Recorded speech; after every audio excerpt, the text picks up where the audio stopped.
Hello. Hi, everyone. Sorry I had to leave so suddenly earlier. Everything should be a-okay now, though. Meow Pup is taken care of, resting now. I'm back. Oh my god. Oh my god. Holy shit, that was a nasty cough. Oh my god. Ew. Okay, anyway, we're gonna try to finish this. Gonna sit here, vibe, try to finish this. That's my plan. The plan has not changed.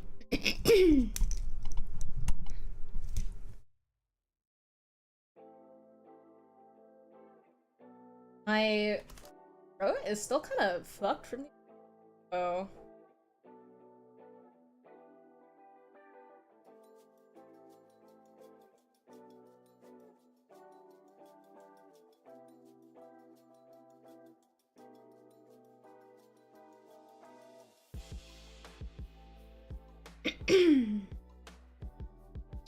Holy schmoly.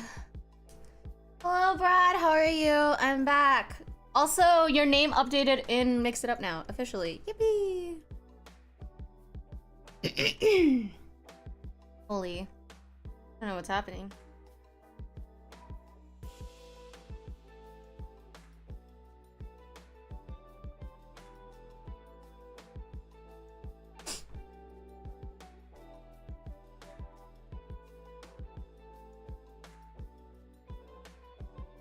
I don't know what's happening.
I don't like this.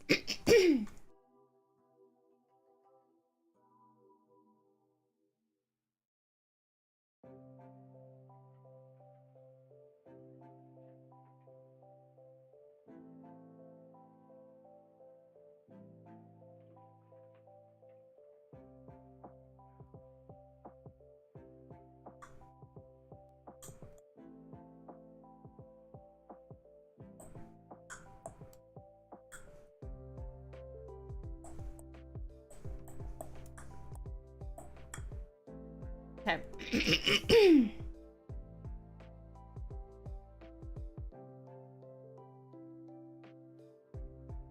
Sometimes I wish I did more material study.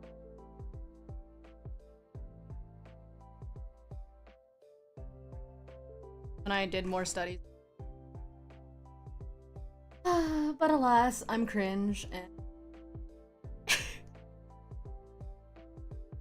needs to be a lot more diligent with things in general.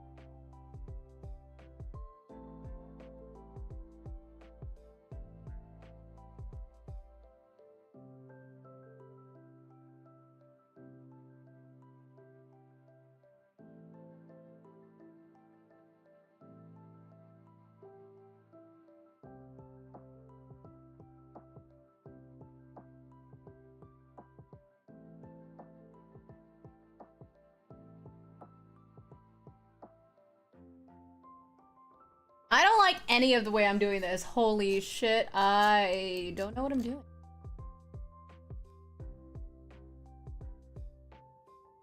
Hmm.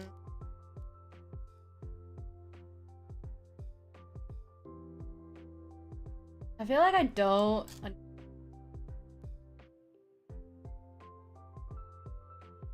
I don't really understand how.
God, my throat is...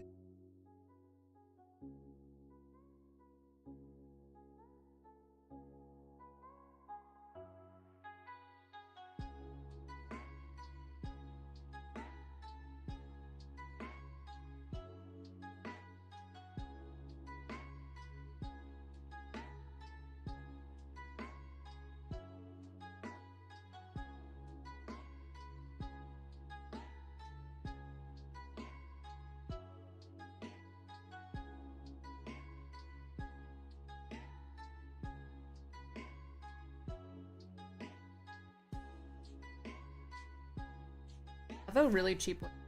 So I'm gonna be... Yeah, I draw.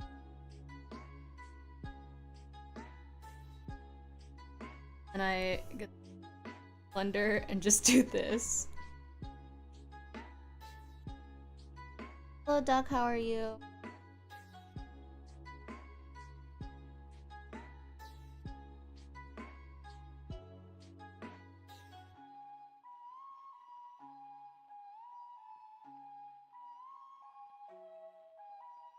Alive? How's interview prep been going? Luckily, brain also just kind of existing. Feel that.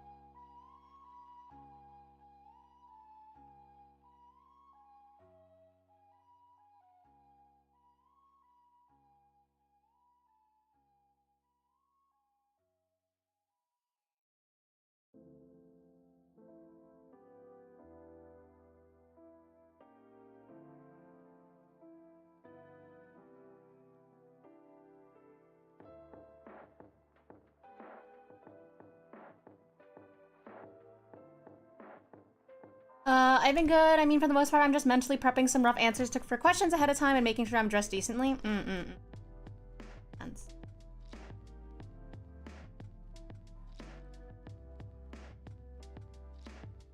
There.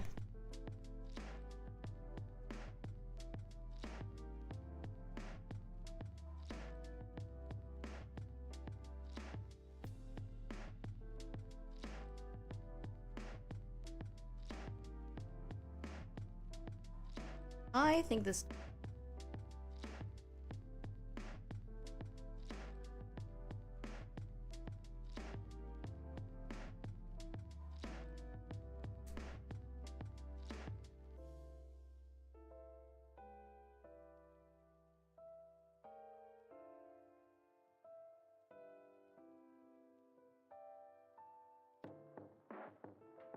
So I'm on the stage of don't think to avoid the stress. That is very fair.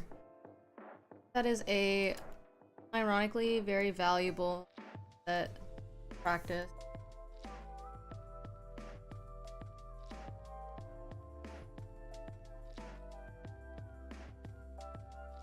Especially because at this point I'm probably just banking on the interview going well due to the job market.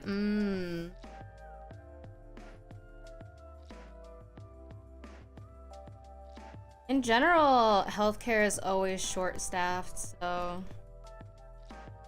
Healthcare is the one industry in general that will continue to thrive regardless of literally anything.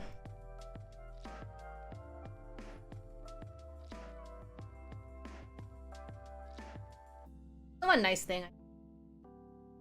Pretty stable. There was one position I spotted that offered any relocation assistant and didn't require 2 years experience for even just a part-time job. Are you looking to move? Like, in an ideal situation, would you stay where you are now, or would you rather relocate?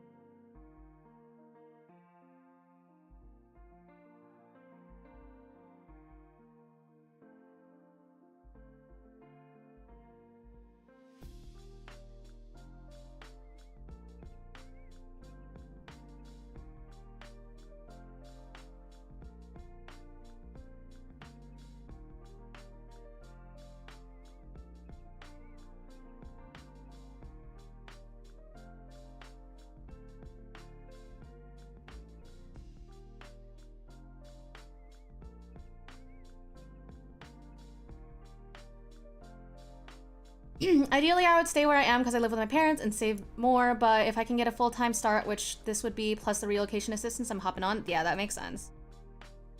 Definitely think if you're given an opportunity to try living somewhere else, aside from where you grew up, or I think it's a good opportunity. If you're able. So I don't think everyone's...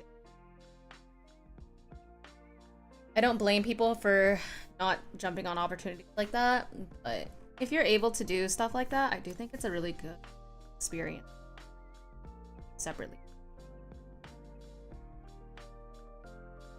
Family and stuff.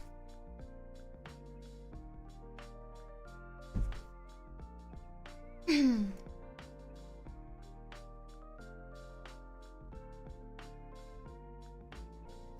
up the hair a little bit more. I'm not.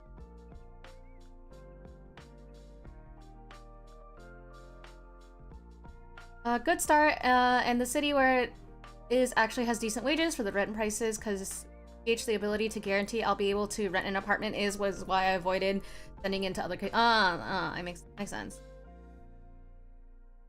Housing market is very dog shit. Don't know how it is other than where much specific, I guess, but I am aware of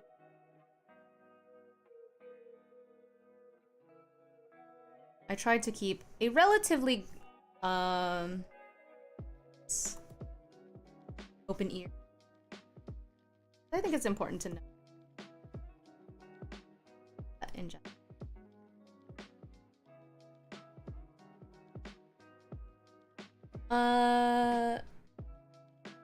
I could not find a single apartment with decent transportation nearby, or just the fact that I would have to talk to the hospital because like 2 of them maybe offer employee apartments, but no guarantee. Unfortunately, the housing market in Canada is worse than the States right now, but both are very rough. I don't know enough. I just know basically bad everywhere.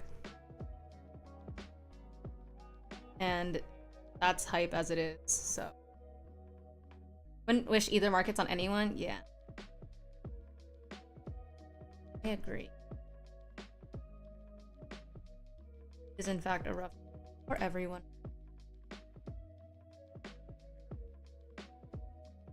Wait, what the did I accidentally? Oh no, is that it? I feel like she looks very incomplete.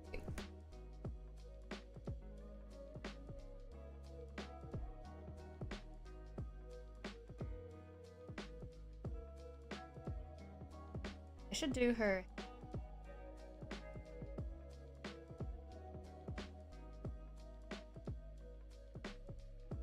However, I do get this job. It'll be in the same time zone as you because it's across the country. Oh shit, cross the country move is crazy. Well, good luck. I wish you all the best. Actually, I guess since I did my interview yesterday, a little bit about it. A little bit more about my plan. Talk too much about it. But right now, something that I have been working towards and considering and kind of in the process of, whatever you want to say, is going to grad school. I think I mentioned that briefly, but that'll probably be this year. So I had my interview with the grad school yesterday. It wasn't supposed to be an interview. It was supposed to just be director of admissions, kind of just understanding of programs that they have, and see if the program that I'm planning on applying to matches well for me. And I guess I outperformed because she was like, I'll have this as the interview, and you can, and I will definitely be advocating for your acceptance. And I'm like, oh, okay, thanks.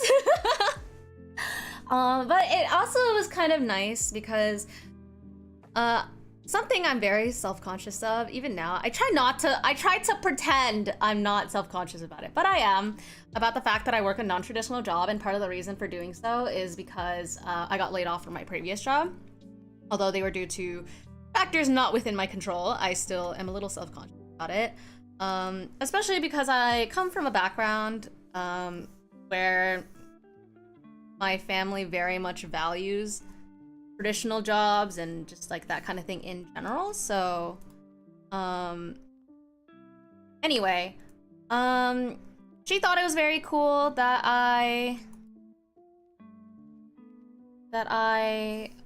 run my own business and that I'm pursuing that and I'm working towards making that a more, I guess, I'm like pursuing it and pursuing my dreams and doing what I want to do, and I thought that was very cool.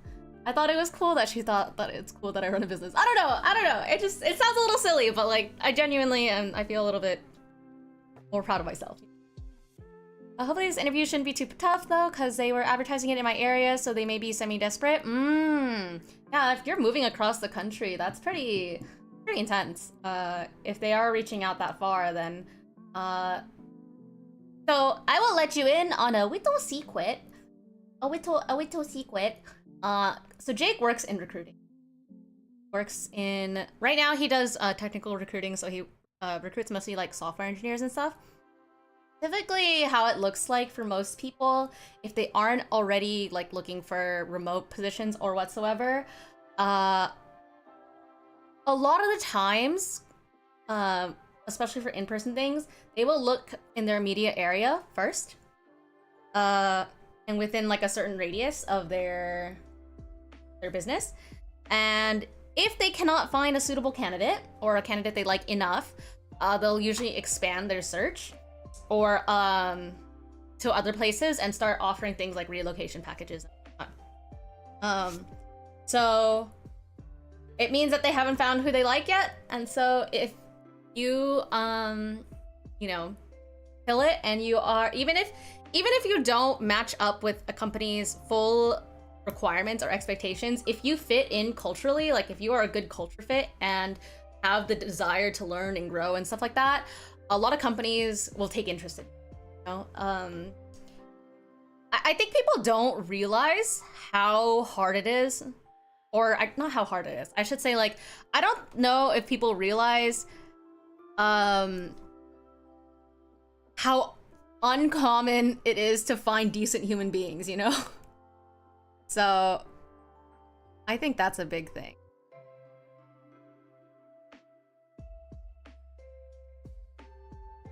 I will be sure to ask about why they're advertising so far out as well. I've bugged hiring managers, I know, just because other people in the field as well. Especially it could be a brutal workplace. I gotta ask and check out about that. Though I do think a big part of it is they're slightly preparing for a new big hospital to enter the final phases of construction nearby. Also, like, if you're able to, something that Jake did at his current company is that he reached out to someone who works at the company via LinkedIn. Just like basically looked on their LinkedIn and saw that this person works there and talked to them, because an employee not involved with hiring is probably going to give you a very honest opinion and review about how they feel about working at said company. So just like food for thought, you know?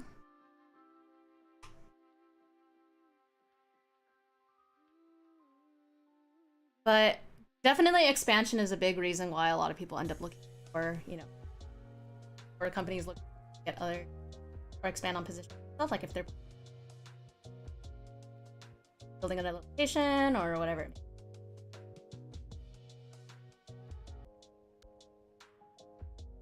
Hello? Hello? Hello? Are we back? Are we back? Oh my god. Are we good? Am I alive?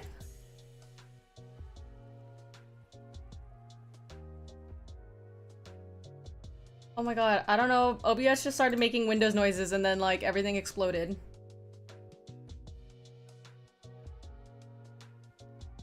You okay now?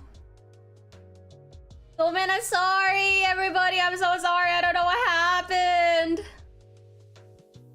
Okay, we're back. Good. I'm glad. I just heard Windows noises and then it said that OBS disconnected and then it like basically just started not responding, and I was like, oh god! So I like tried to get it to the stream.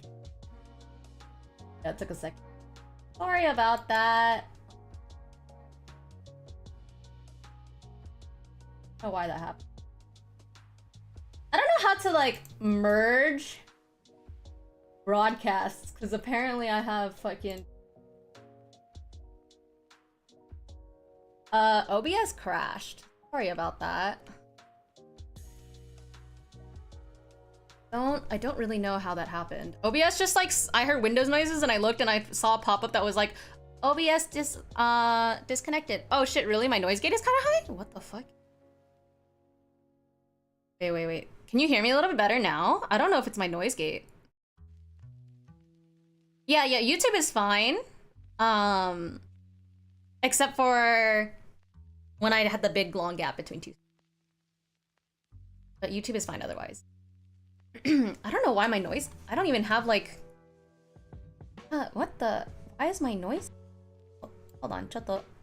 Filters. I don't even have a very high noise gate. Weird. I just noticed that occasionally when you talk it just fades out mid-sentence, and I guess that's the reason. I turned my gain up a little bit. But yeah. I do have disconnect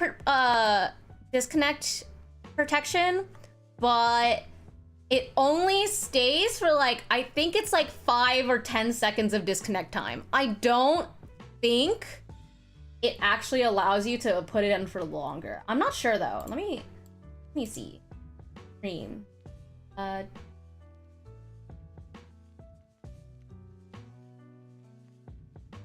don't know where I can find it. Yeah, 90 seconds. Yeah.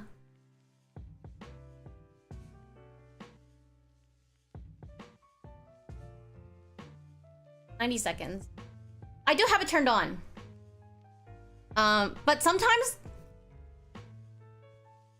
Yeah, it's a weird setting. And the thing is... Thank you for the bits.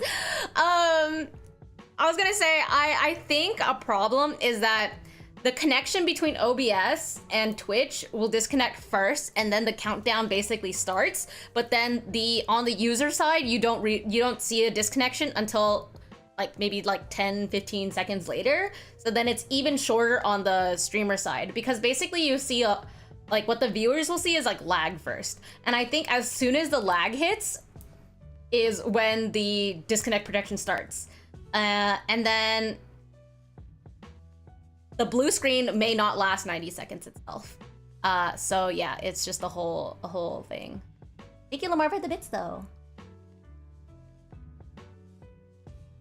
Don't forget to use protection. On stream, by the way, stream. I'm talking about stream. Also everything else. Gotta wear a helmet when you go outside. Outside is scary. Yeah, I think the system's a little bit, Alright. Cool. I think this is probably good as it is so far.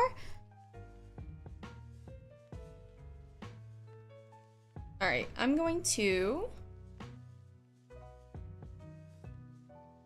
So this full side is finished. So it's Blanc's front, Noir's back. And then I actually want to fix a little bit of Blanc's front.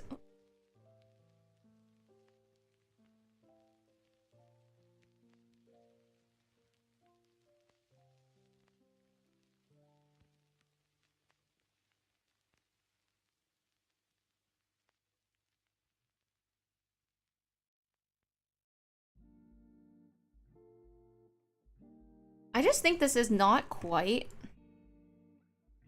Like, this looks like the shiny material, right? But I feel like the way I drew Blanc's looks more like the plasticky material. I think because it has hard lines. I'm just gonna try to replicate that a little bit. I think it's a little bit more difficult because this is like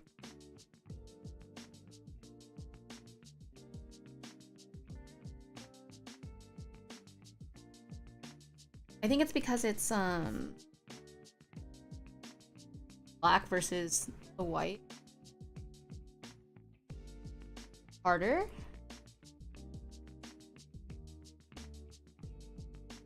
I think honestly, because it's so shiny, white would still reflect.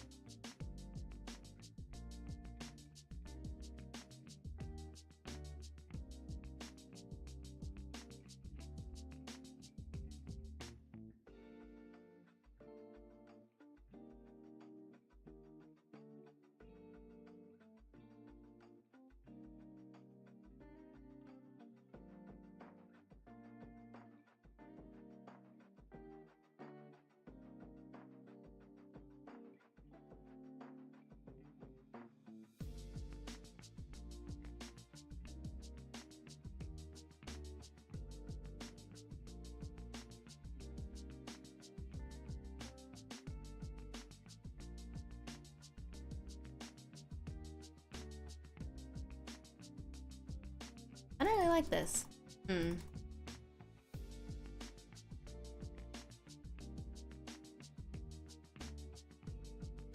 The airline I used when my flight got delayed to Copenhagen finally approved my claim. Oh shit, nice. So did you get a refund or like credit?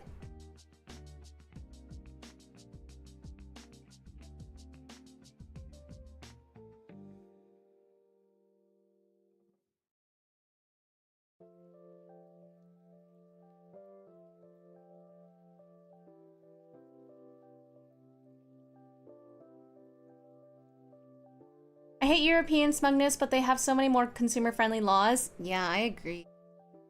Have I ever told y'all about the time I got stuck in Europe? Have I ever told you about the time where I had missed my flight out of the UK back to the US due to, of course, French transportation protests where the flight crew never showed up? And so it's, yeah, the fucking French people, they decided, fuck everyone, didn't show up to the flight. They had to get an emergency skeleton crew. And I don't know if y'all know this, but I believe it's London City Airport closes on Sundays early. Like, what kind of fucking airport closes? What? Anyway, so because of that, we had to redirect the flight that we had into London City Airport, go to, I think I don't know which airport it was, because there's 3 airports in London. Not Heathrow, it's the other one. But anyway, so we had to go there, we had to land, and then it was a whole thing, right? And then we landed there. And they asked me, and I was traveling with my best friend, they were like, oh, where are you going to? And we're like, oh, we're trying to get to Heathrow because we need to go back to the US for our flight, but I'm pretty sure we're gonna miss our flight because we landed so late. And then this guy gave us a fucking earful, like this like, not TSA agent, but like this gate agent started giving us a whole earful because we were 18 and we're 2 girls and we shouldn't be traveling by ourselves. He was being so fucking stupid. Anyway, and he was like giving us an earful and then gave us like a temporary visa for 24 hours that basically said that if we did not get out of Europe within 24 hours, we could get fined or in trouble with the government, you know, because, you know, like we were basically overstaying when we can stay. And I was like, wait, you telling me I have 24 hours to get out of this country and like figure out everything to get out when it's not even our fault that we missed our flight, right? And he was like, yep, good luck. And I was like, fuck. And so we had to take the tube to Heathrow. And of course we missed our flight by like an hour because we ended up on the other side of the fucking island from our flight. And we got there, my best friend's panicking. She's the kind of person that when she starts panicking and freaking out, she kind of just like shuts down entirely. And so me, little 5'2" me is like, all right, we gotta figure this shit out.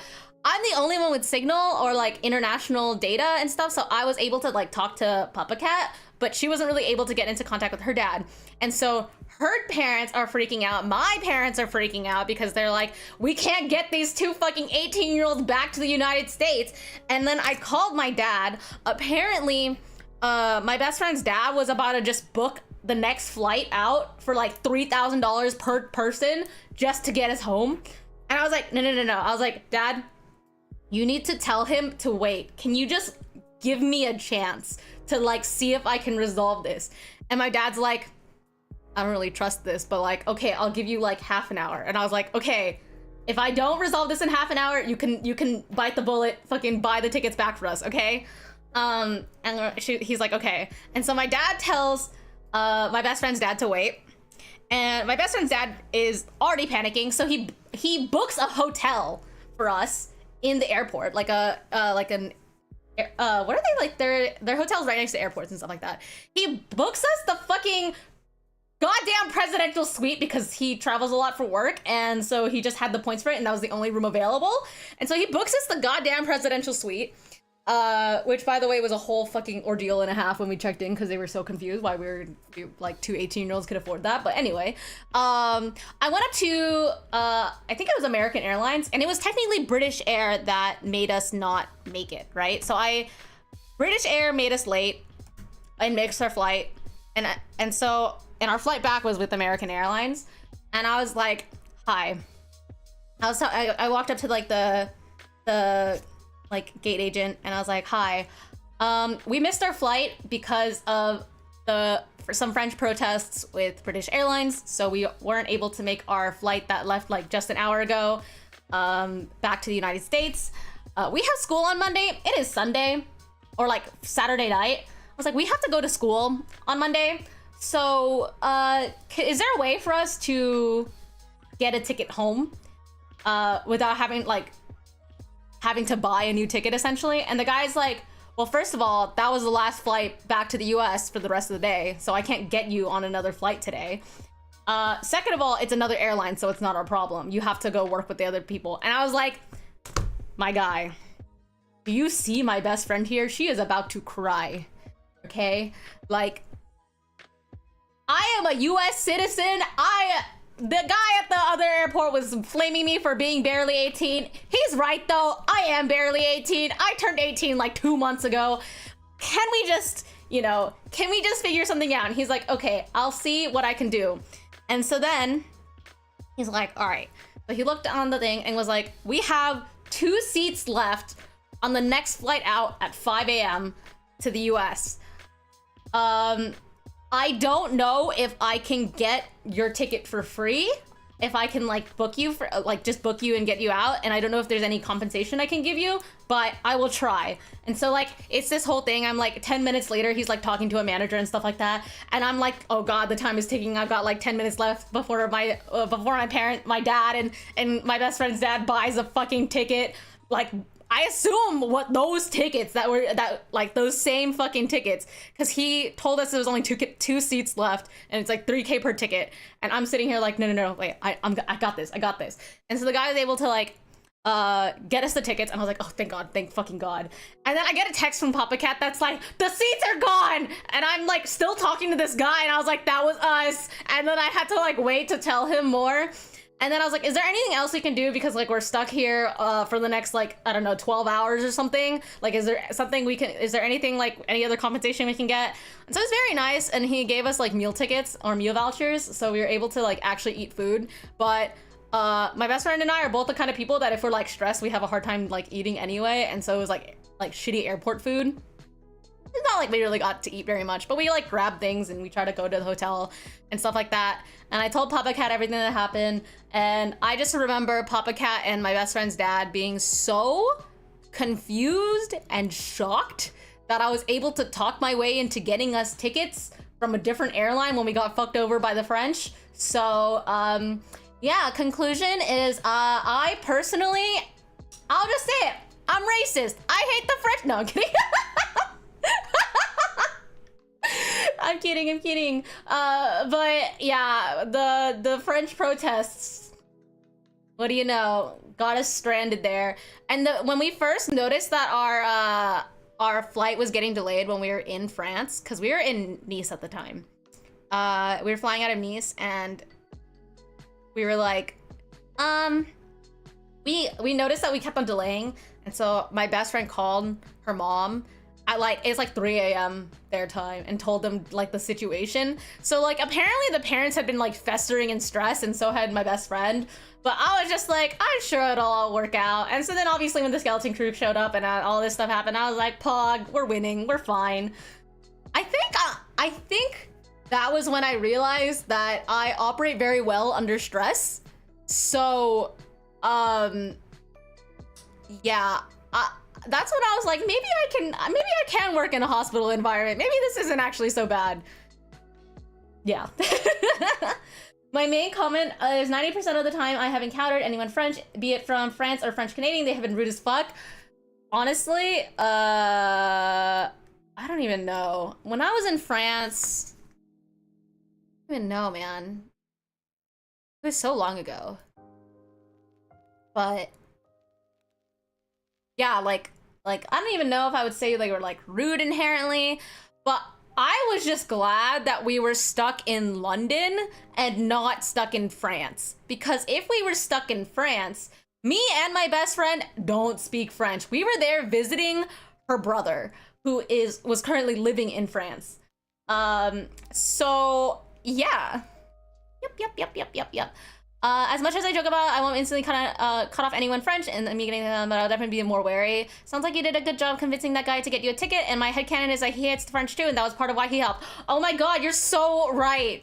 He was probably like muttering to himself, these goddamn French people, look at them, they had me have to buy these goddamn tickets for these two dumbass 18-year-olds, like, what the fuck, man? I think also part of it, I think a big part of it, and because he ended up talking to his manager to even see if they could get us the ticket, I think it's like low-key kind of an international issue if like our parents had said anything about it, or if we said anything about it, being like, hi, we're two 18-year-old American citizens who are fucking trapped in the UK and they won't help us. Like, that could be a problem. Like obviously it's somewhat of a non-issue. Like, we could, you know, obviously get a ticket back, and like, if we spend money out of our asshole and stuff, but also we had a 24-hour visa, so we had to do that within 24 hours. And all of this stuff being said, like, if something happened and we weren't able to get back, it could cause an international problem, right? And I think people don't want that, so they kind of do what they can to keep the peace. Like, giving two people, like, losing what normally would be like maybe like a few $100s, what the price of the ticket originally was before, like, you know, the last 24-hour minute hike or 24-hour hike in price. Like, losing out on that is much better than having people fucking shit on your airline for eternity because you fucked over two 18-year-olds who just like were at the wrong place at the wrong time, you know? Because as it is, like, I'm gonna be honest, I'm pretty sure I was tweeting already at the time. I think I was on Twitter already, and I was fucking tweeting at American Airlines as things were happening. So, like, I want to say that's the case, but honestly, I can't really remember. Because it was so long ago, but I'm pretty sure I kind of vaguely remember like fucking tweeting at American Airlines about missing our flight and shit like that. So like obviously I was already ready to throw hands. All right, wait, I'm gonna see if I could just redo this whole bodysuit. I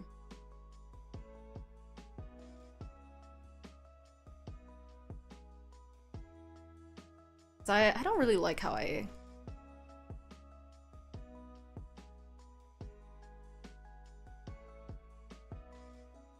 But yeah, I do also like to think that the guy just hates the French people as well, and decided that today was not the day. Maybe he was like, I gotta pay it forward. What if the French people fuck me over next? Also, Papa Cat, because he's part Vietnamese, by default also hates the French. So I think Papa Cat was also ready to just like throw hands as it was. But, you know, for me, at the time, I just wanted to see if I could find a way for us to resolve this, because I knew that my parents would, like, you know, work really hard to try to get us back and stuff like that. But the issue is my family was not wealthy. Like, we would not have really been able to afford that. If they had gone out of their way to try to basically like get us a ticket back and pay for it, my best friend's family was a little more well off than mine, and so I'm sure they would have been okay. Like, it would have been a really big inconvenience as it is, but they would have probably been okay. But my family would not be able to take that amount of money like just straight to the face, especially when it wasn't planned, because it already took a lot of convincing to let me go on that trip in the first place. Yeah, you seem to surround yourself with people who hate the French. You know, it takes one to know one, and then like like-minded people are, you know, are attracted to each other, and it's just how it is. Yeah, I'm just here telling this story to give y'all more of a reason to hate the French, you know?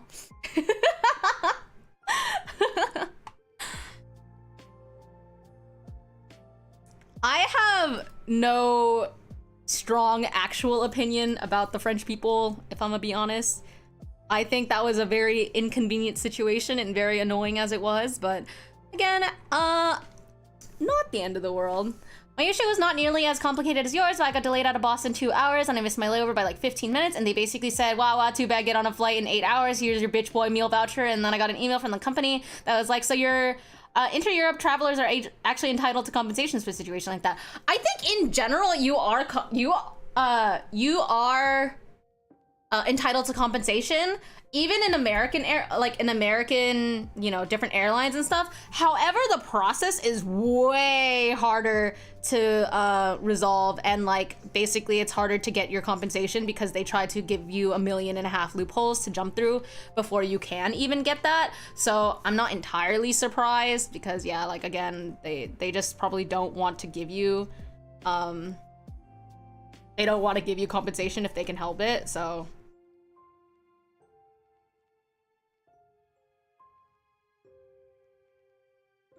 dude, the meal voucher is such a memes thing. You know, I've actually had quite a handful of like not so amazing experiences with airlines.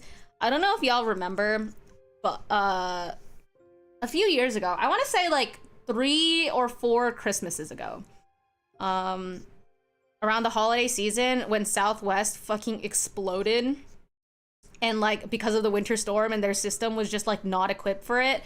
And so then essentially like a bunch of people got fucked and missed a lot of their flights and all that stuff because Southwest was not like prepared to take on all of that stuff. Yeah, I was caught in the middle of that. I was stuck in Denver Airport. I personally kind of hate Denver Airport just a little more than normal because of that whole experience. I had to sleep at Denver Airport because of Southwest. And then I was forced to fly Frontier as a result.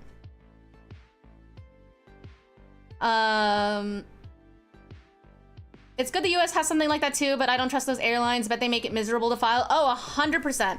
Also, the crazy thing is with the Southwest thing, because they were gonna get into a lawsuit because of it, they were offering people like by default, if you had a flight during that time, you were able to get like not compensation, but like basically you were able to be compensated for what happened. But the issue for us was that our whole flight fiasco, where we got the first leg of our flight was from California to Denver, happened, but then they canceled the flight out of Denver because of the storm, because the plane just never was gonna show up. That happened a day before like everyone else's stuff happened, because it happened like at night, and so technically speaking, we didn't default qualify for their whole like compensation thing. And so we had to go on so many phone calls and fight with so many people just to get us like compensation for that whole thing, because they didn't want to give it to us because we were technically not within those boundaries. And we're like, listen, man, are you really gonna tell this to me after having to buy another fucking plane ticket after you fucked up and all this stuff? And so like luckily Jake was able to like talk away into getting that stuff. And I was like, I'm not gonna deal with this again. I've already dealt with this once in my life. I'm not gonna do it again. It's too much. I don't like talking to people. My college meal plan was a money card. You loaded up like I got 5% discount only on 2 stores in the cafeteria. That was something. It wasn't like a meal plan for us, but we did have that option at my school. Classic lowball someone, but the terms are if you accept it, you can't participate in a class action lawsuit. Oh my god, do y'all remember when that, I believe like person passed away at Disneyland due to an allergic reaction to something that they didn't list, and Disney said that they couldn't sue because they had done a Disney Plus trial before. Do you all remember that? That shit was insane. I'll have a layover in Denver before I go to Cali for off-kai, unless I get this job. If I get this job, I gotta see if I can get the time off first. The Disney thing, yeah, the Disney thing was so fucked. But yeah, like basically, it's kind of the same fucking energy.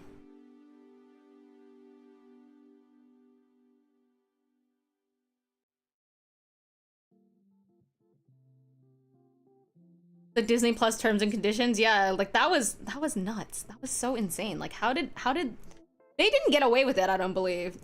It's like, how the fuck can you? Like that's how do you not ruin your fucking image by doing that? Like that's insane. I mean, obviously it's Disney and they probably could have, but like also that's a fucking PR nightmare and a half, so I don't think they would want to. Dude, I actually don't know what I'm doing. How did I render this so pretty? Like, I feel like this was so nice. All right, I'm gonna restart again. I think the judge laughed at the argument out of court, if I remember. Oh my god, really? I mean, real. I don't know what else to say, but that's fucking true. Like, it's so stupid.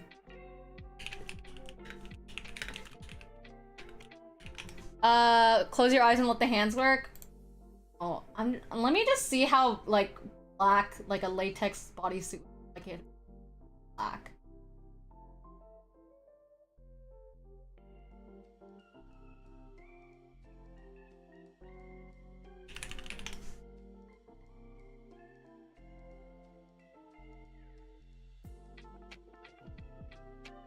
God, my fucking everything.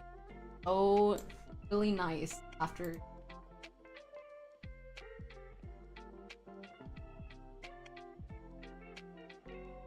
I don't know if it's been like this at other airports for you guys, but some of my flights were at a gate that had no seating and they didn't, assign a flight to set the gate like 15 minutes, assign the flight to said gate until 15 minutes before boarding. That's crazy. I'm gonna be real though, low-key, one of the reasons why I so desired getting what is it called, like priority pass or like credit card lounges was because I was like, if I have to sleep in a fucking airport again, oh please dear fucking god, let it be in a lounge, because I don't want to go through that shit again.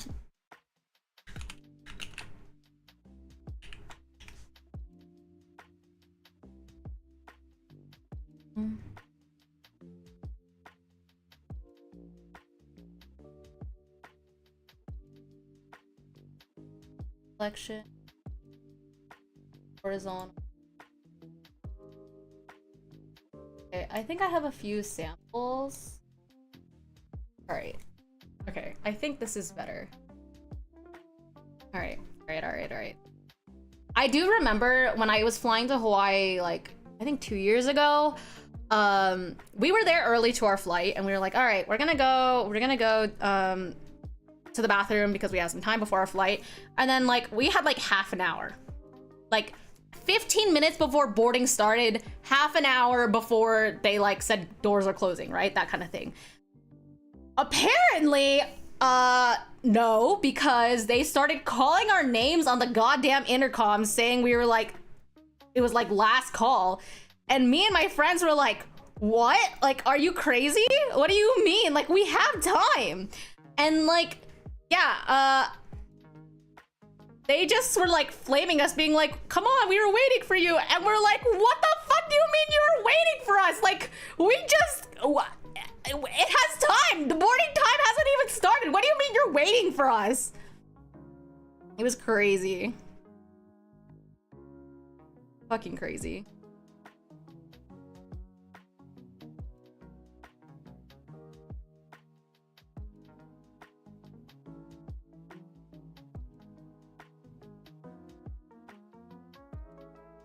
I was like so confused.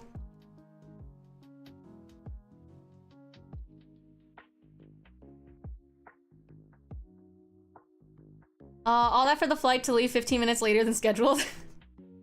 I think we arrived early. Actually, I can pinpoint to you when that happened because I'm pretty sure that was when Jan and I released our first cover. I think the cover for Villain was released.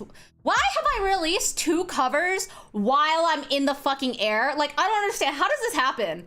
How have I done 2 covers that I like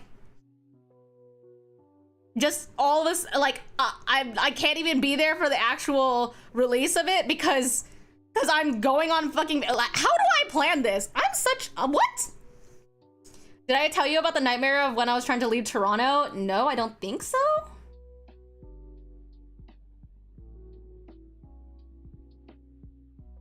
I don't like this still.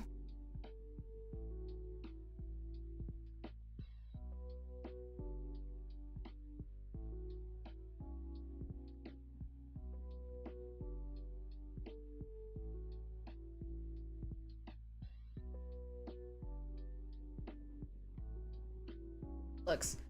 I haven't heard about this one. I'm curious, but it's probably accurate. I've never been to Canada before, so I honestly have no knowledge. I had never been to Canada, despite actually having lots of family there. I've never been to Canada.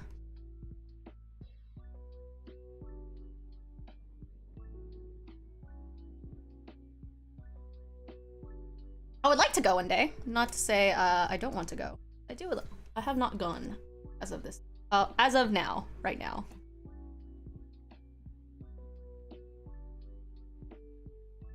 I booked a round trip flight to Toronto, Thursday in, Monday morning out. Right before I left for Toronto, I had to book an earlier flight home for a family thing that came up unexpectedly.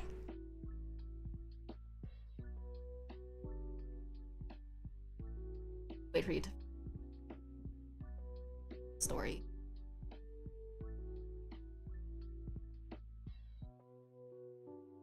Recommend Vancouver Island / Vancouver more than Toronto, but I understand if that's where you end up.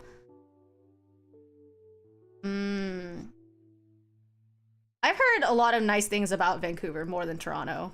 So, from what little knowledge about Canada I do have, that aligns with the information I have.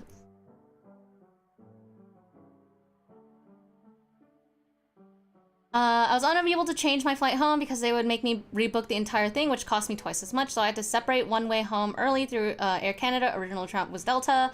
Sunday night, I go to the airport, they delay and eventually cancel the flight due to the weather, bad snow, and they couldn't clear the runway. Oh no, I feel like I know where this is going. Would they not honor your original ticket?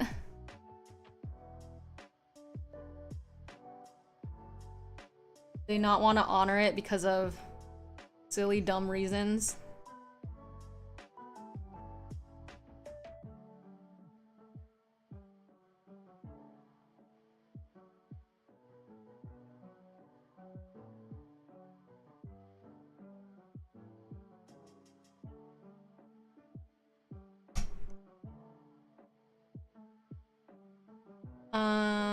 Spent hours on the phone, trying to prevent them from rebooking it so I could get a refund because I still had the other flight. Oh.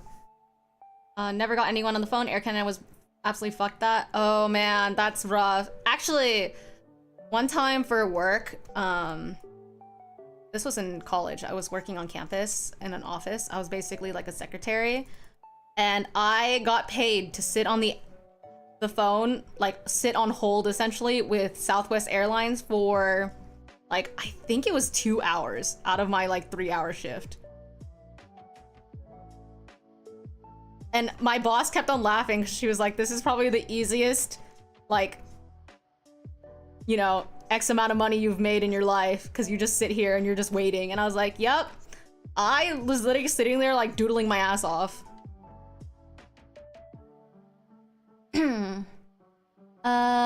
Monday morning I get to the plane, never slept, never or left the airport. They take a while to take off and eventually tell us the computer is messed up and they were trying to fix it. While I'm waiting, they keep insisting they aren't canceling the flight and eventually make us deplane. Oh my god, no! Not the deplane. The deplane is when you know it's over. Oh no. The deplane. I don't think I've ever had to get off of a plane for like something like this. Thank God, but I would lose it actively. At 2 p.m. they move us away from the gate because another flight is on its way. Oh no. Rebooking the flight to Houston is impossible because last night everyone took all the empty slots. No! Oh my god. I feel like all the winter storms and airlines need to have better policies in place to like basically account for the fact that storms happen and people will be very angry if they cannot get home.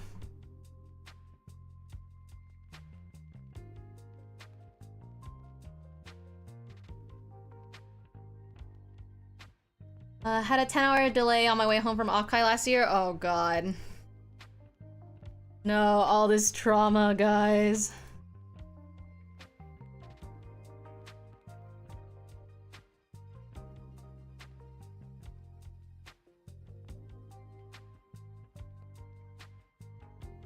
So I'm trying to get that rebooked. I called Delta and I figured out there's an Air Canada flight from Ontario to Nashville and there's a Delta flight from Nashville to Houston, so I get them both to work together to route me home, and I'm rushing because the flight to Nashville builds in 20 minutes. Oh my god.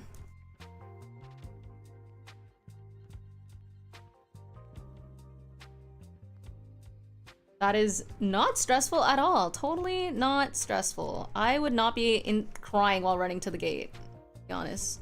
Totally not. That would not be me. I would be so normal, so sane.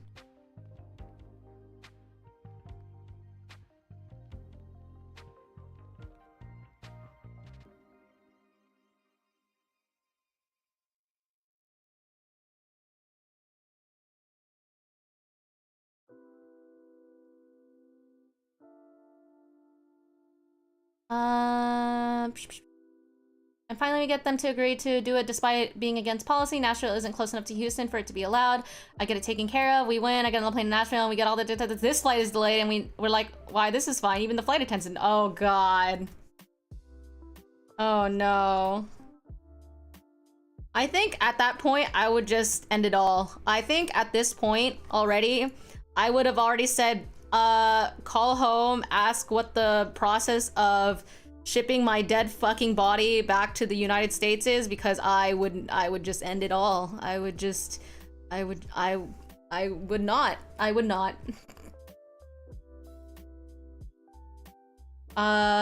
They make a call and then announce to us that there's a main issue on the roadway with the plane coming in. The connection will be... Oh my god, it's the one that flipped? Oh my god, that's crazy.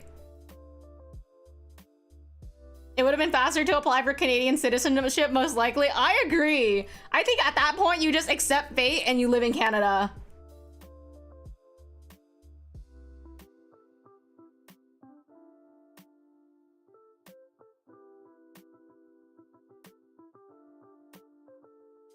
Oh no, you have to go through customs again? Wait, why do you have to go through customs again?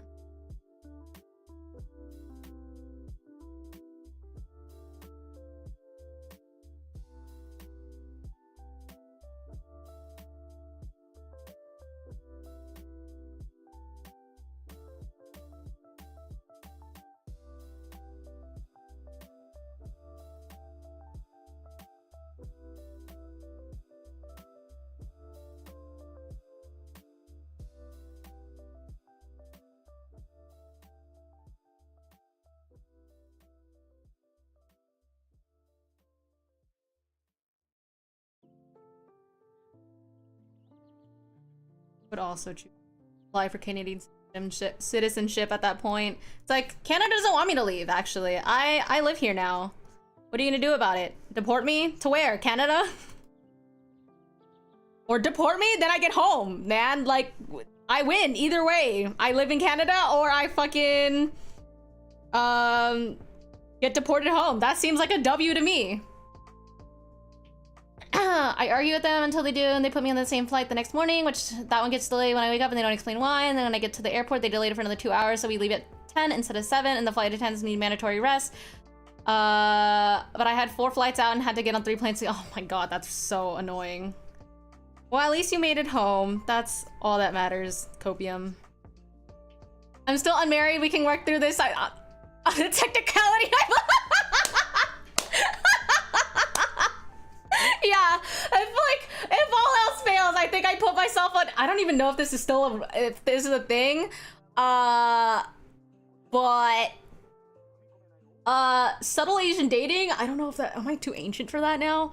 That like even a thing. Anyway, what if what if I just did that? What if that's how I got out?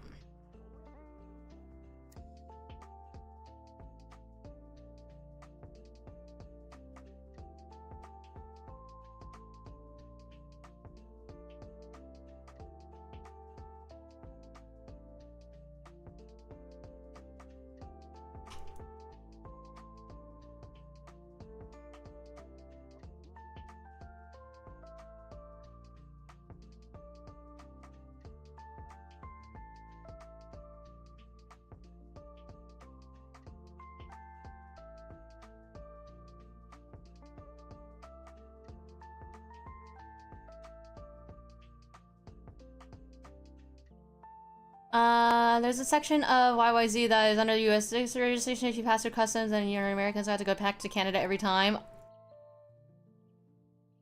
What? That's horrendous. Actually horrendous.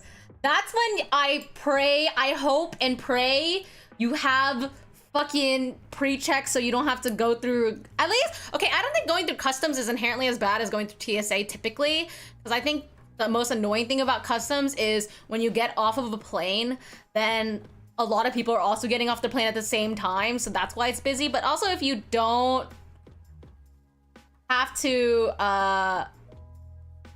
if you don't, what's it called? If like you don't have to wait with everyone, it's not that bad, it doesn't take that long. Customs leads into TSA, actually, literally, I would kill myself. Sorry for using the gamer words, but like, I would end it all. I don't think I could do that.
That's so rough. I was close. Yeah, I'm gonna go tackle my hunger BRB. Okay. My cousin Asian, when I was getting into Iceland, sat on his balls or something because he looked so angry and asked me so many personal questions and why, and would sigh every time I answered. He asked me like 5 times if I had enough money to support myself financially.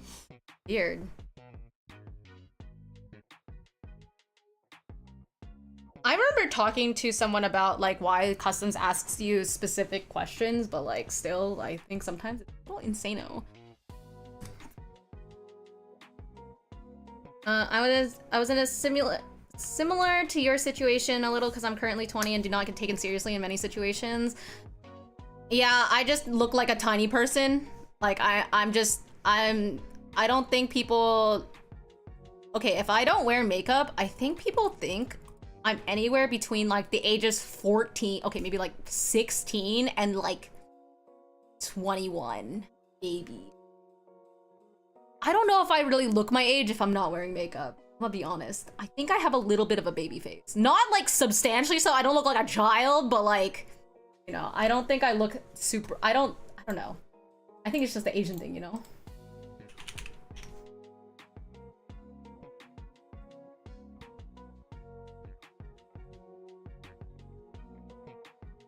I think I just have like a rounder face.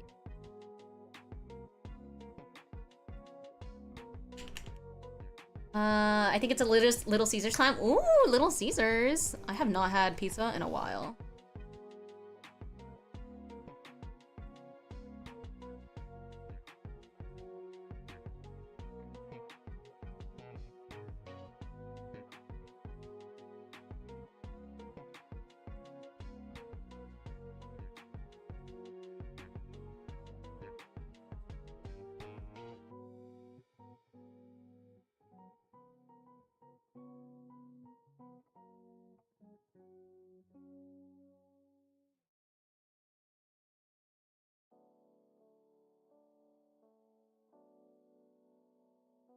Multiple.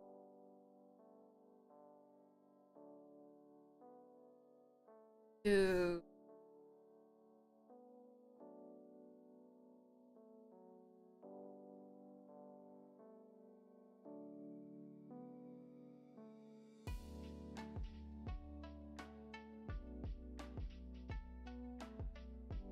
Hi. Young women probably get profiled the most out of everyone in terms of being accused of being younger or people assuming they are. You get hella carded wherever you go. I have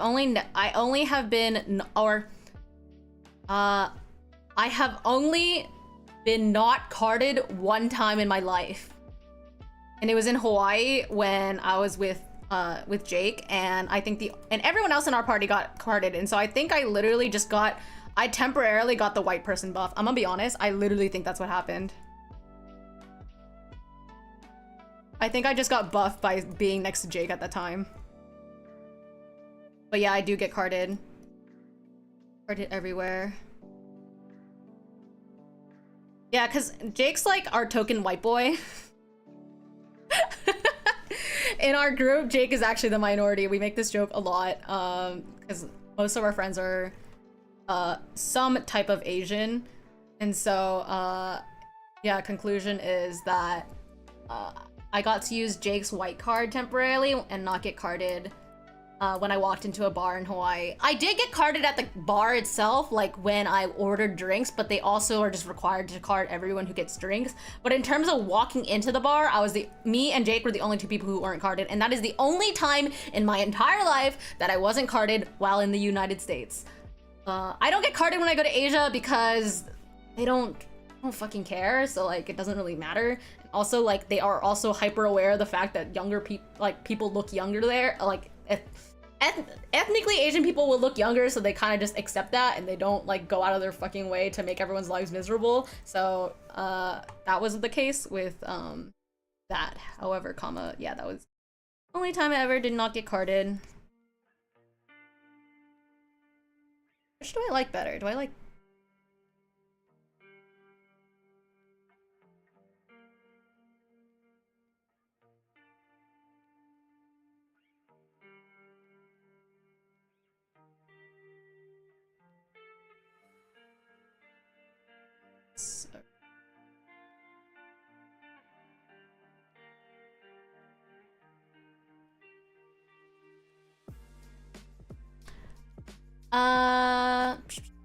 I'll be 21 for Anime Boston. I'm going to Fenway to see the Red Sox while I'm there. I hear that the baseball park will see a valid ID and just turn you away because it's too close to call. And apparently, and man, that's not how the law works. What? Really? Okay, so I don't know if this is the case in other states, but in California, here, let me just,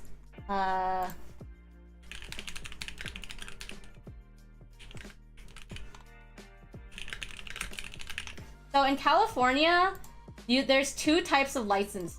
Okay, I'm just gonna pull. Oh, I think this might be everywhere, but in California, if you are under the age of 21, your license is vertical.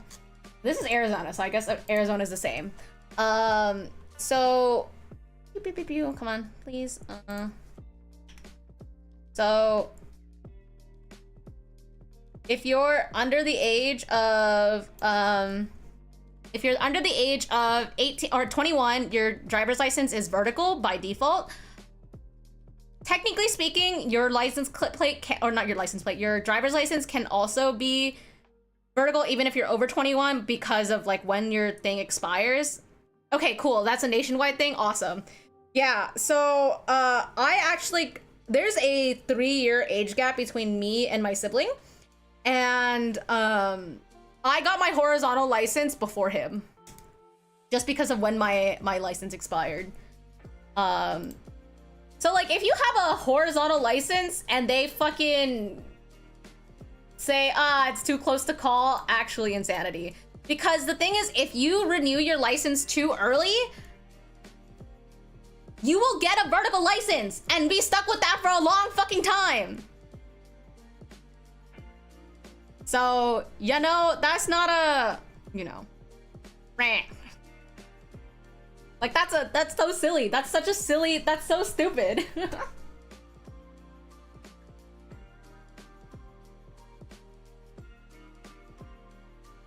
The thing though, like, ironically, vertical licenses are way harder to fake because who the fuck would get a fake ID that's vertical? True. Also, okay, from my experience in college, I never had a fake ID. I just had friends who were older than me, so if I were happen to partake in underage drinking, it would have been with people who are older than me and could legally buy alcohol anyway. But I know from other people that a lot of the times what people will end up doing is getting an out-of-state license, driver's license, for their fake IDs. Because when you get a license for your current state, typically speaking, the cashiers will have a book of how the licenses are supposed to look, and nowadays I believe California licenses have a barcode, so you just straight up scan you into the system. So yeah, I think it's a little bit harder in California to use a California license to to use as a fake ID, but might not be the case for other places. Yeah, I know that a lot of people actually.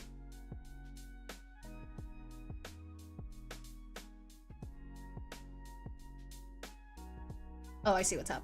I know that a lot of people use the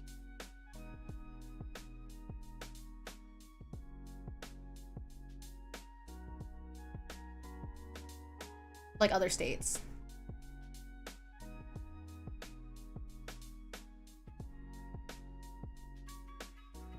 Right, time to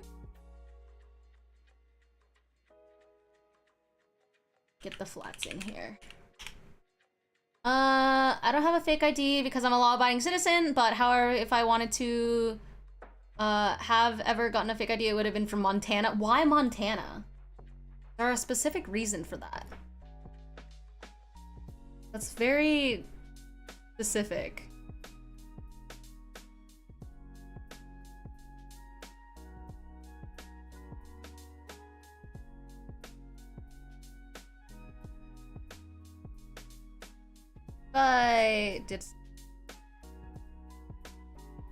If I holy shit, that's not spooky at all. Oh god.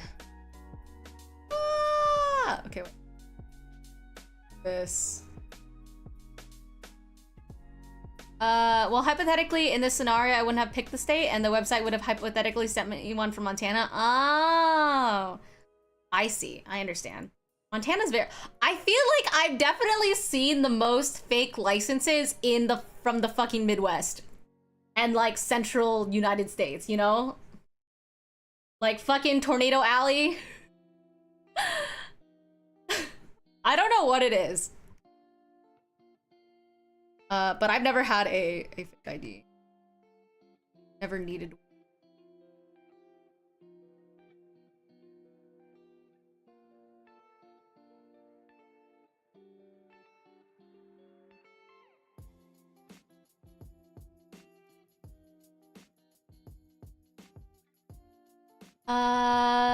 Nobody has ever been from the Midwest. It's such an easy pick.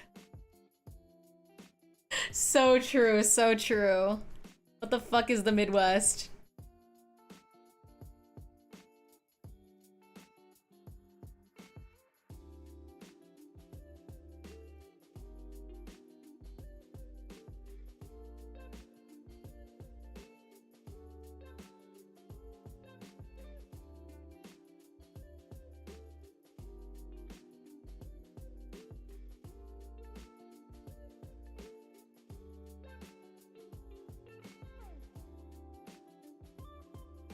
Mask.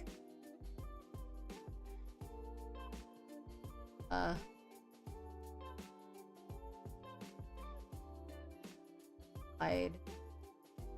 All right.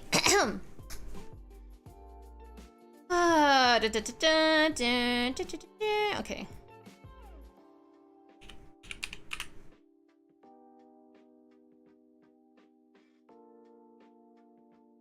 I have no desire to grow up, but being 21 will be nice. My birthday is in a couple weeks. Exciting. Birthday in a couple weeks. Happy early birthday. That is very, very exciting.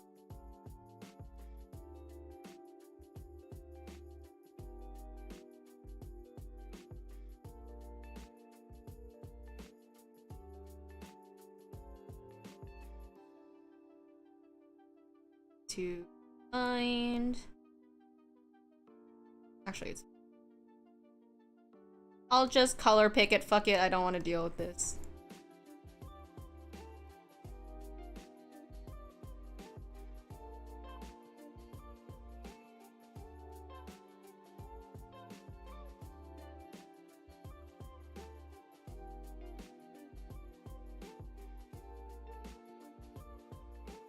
Oops.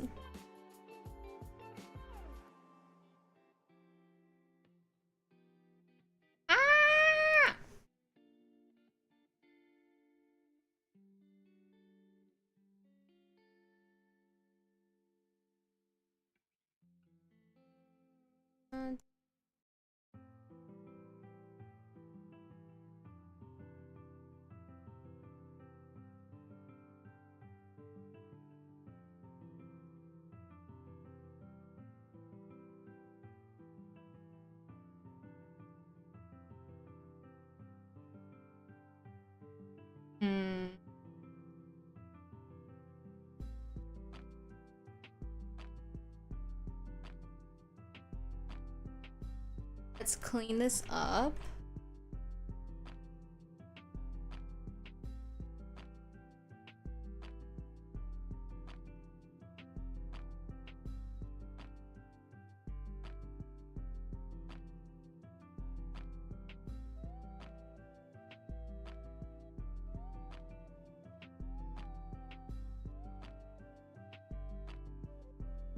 This. What if I were to just drag the... Wow, I'm such a genius. There's only a few things I need to fix in part. Actually, there's a lot of things I need to fix in particular. I think I should not be lazy.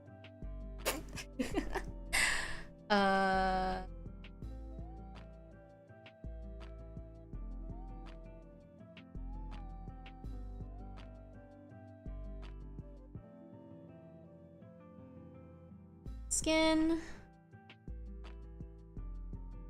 I will definitely just...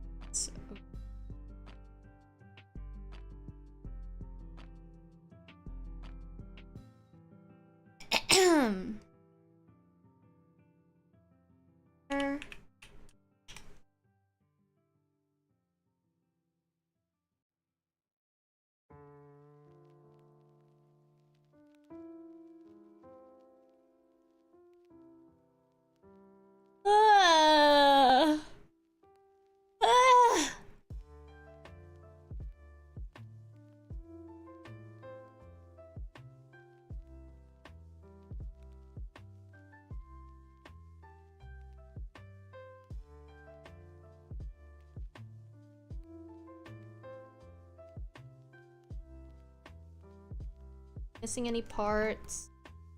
Parts.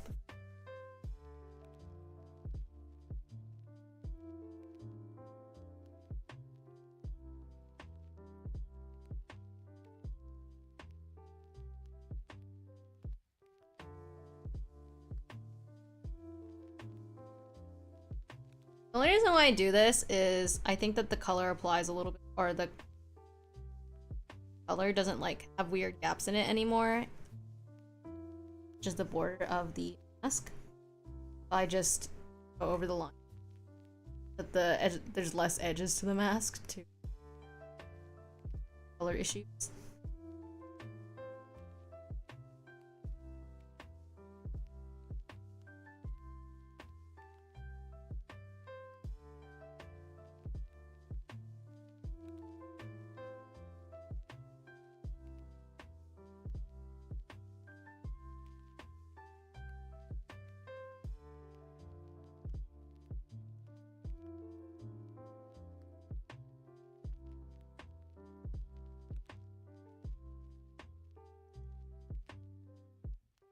Oh no, not.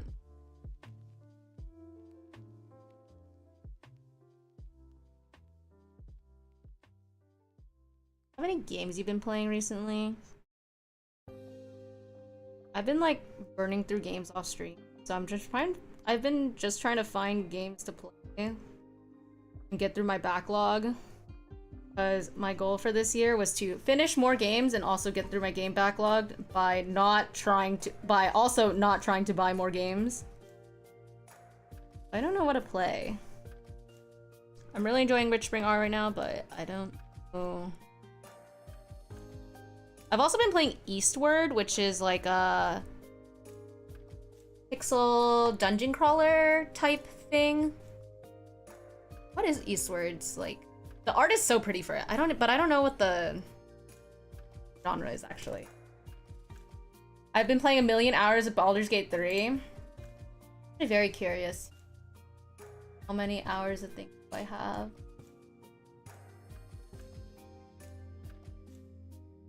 Wait, we can pull up my...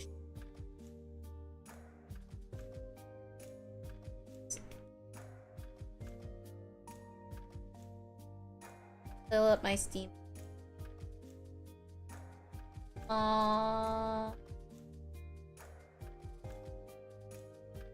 Alright, we've got hours of Baldur's Gate. I know Baldur's Gate 3 is up here. Am I blind? Oh, 169 hours. How many hours of Baldur's Gate did I play?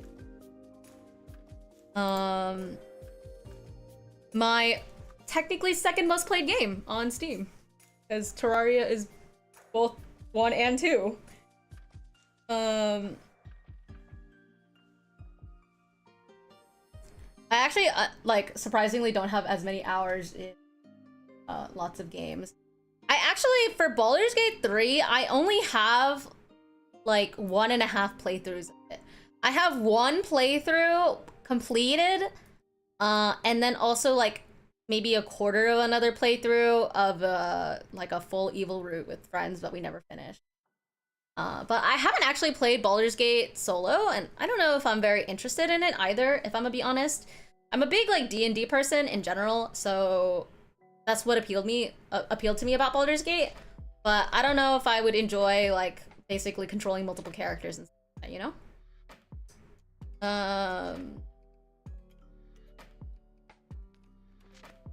Yeah, so I've been trying to figure out what games to play, because these are things that I've been playing recently, or like that have lots of hours in them, but like also once we scroll down to here, I don't really have any hours in these. 1 minute of Summer House. Yeah, I haven't played like any of these. Oh yeah, I was gonna look at Eastward, because I did start playing this. I've played this for a little over an hour. Floor page. It is pixel graphics adventure RPG. It's really pretty. Like, such a pretty game. Like, I don't know. Something about it is so charming. I remember talking about your game predicament, and I haven't really found a game that you think you'd like that you haven't played yet. I feel like it's a lot more fun with friends, but I get a lot of it solo. Okay, okay. Yeah, I don't think it's just like my thing to play solo. Yeah, I don't know. I mean, like, I'm a lot more open to ideas in general than I was. I think I got my like cute pixel game fix. I'm kind of just looking for good games that aren't like good games that I think are relatively easy to pick up and put down, because I don't always have time to like sit down and play out the game, but also game that I can just sink tons of hours in if I do decide I have like a weekend to just like turn into a bed gremlin and just play games all day. Because like, for example, I started playing really just said it.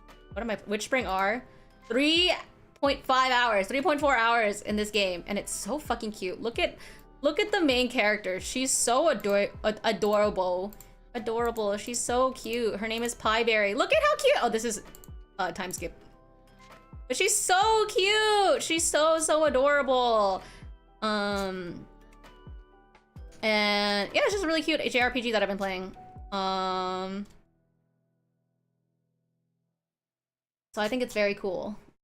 My favorite game of all time is Before Your Eyes. Have you played it? I own it. I wanted to play it on stream, actually. I don't know if I mentioned it before. Where is it? I do own it. Blind. It's purple. This game, right? It's like the game with blinking. The only thing is, like, I want to play it on stream, but I'm concerned that if I blink, then like, because if I'm paying attention to something else, then it'll like move the, yeah, I'm like, I feel like that's hard because like, I don't know, as a VTuber, I feel like that's difficult, you know? I blink so much. I can't keep my eyes open. I've got dry eyes. But yeah, that is on my plan. I think it only takes like a day to play the game, so maybe I'll set aside a day to play it. Another game kind of in a similar genre as that, not like genre, but like the really like life-changing story type games is Journey, which is a game that's been on my list to play for a long time too, and I do own it. It's hard, but I promise it's just, if not more meaningful when you blink. Oh, okay. Interesting. Yeah, I'll try to set aside a day to play it. It is on my list of games I want to play this year, also including Journey. Other games. I'm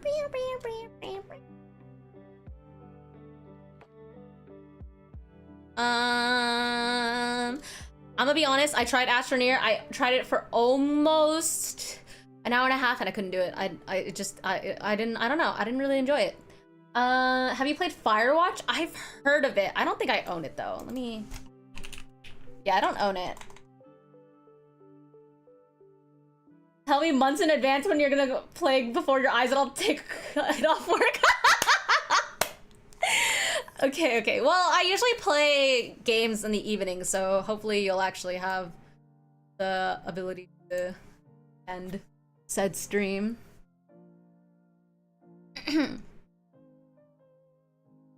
But if it is your favorite game of all time, I will definitely try to keep that in mind.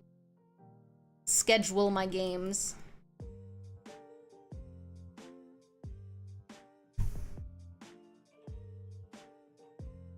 But yeah, I've heard good things about Firewatch in general. I've heard people talk about it a lot, how it's a very story-rich game.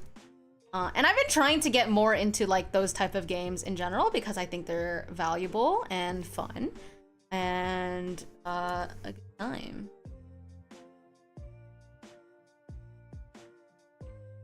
I'm trying to think of games that I've played that are like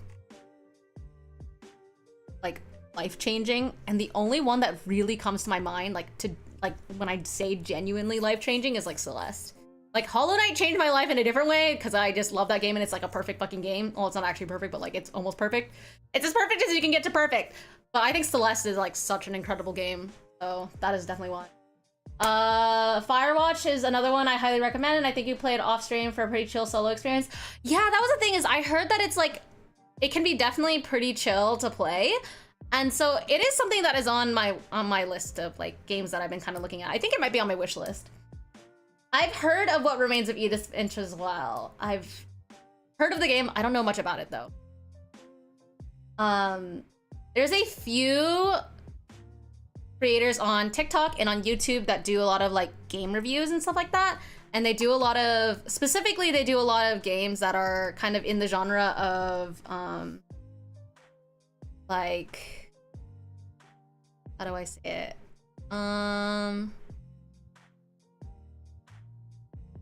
Like comfier games or cozier games and whatnot. And I definitely think I've definitely seen them talk about it.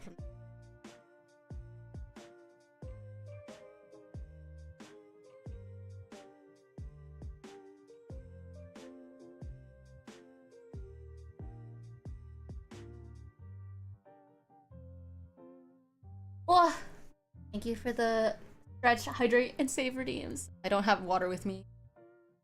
I'm hee silly and I forgot to bring more water up after I finished. Excuse me.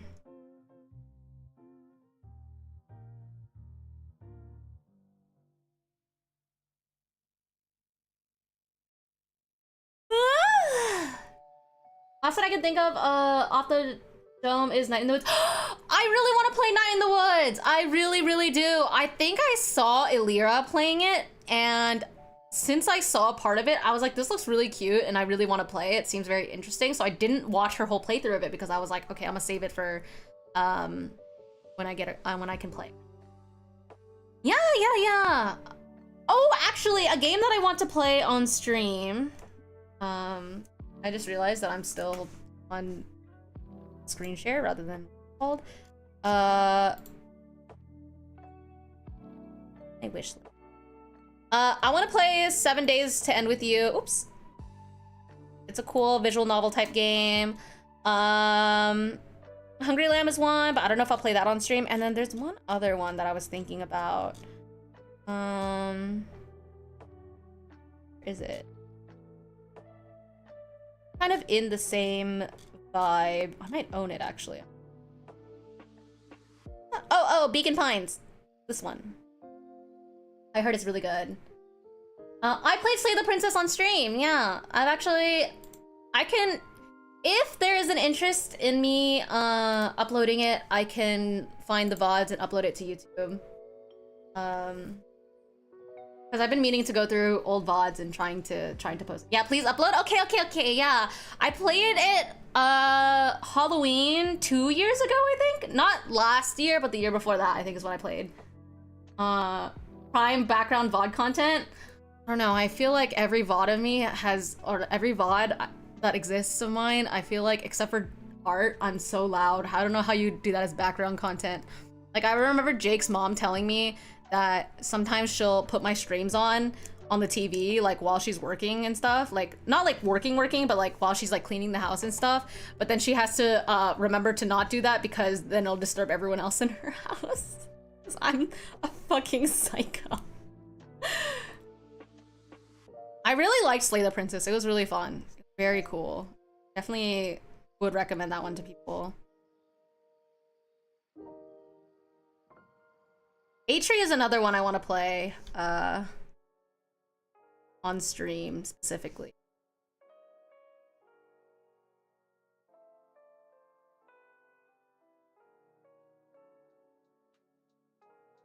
Makes the brain think. Or I mean, Sam.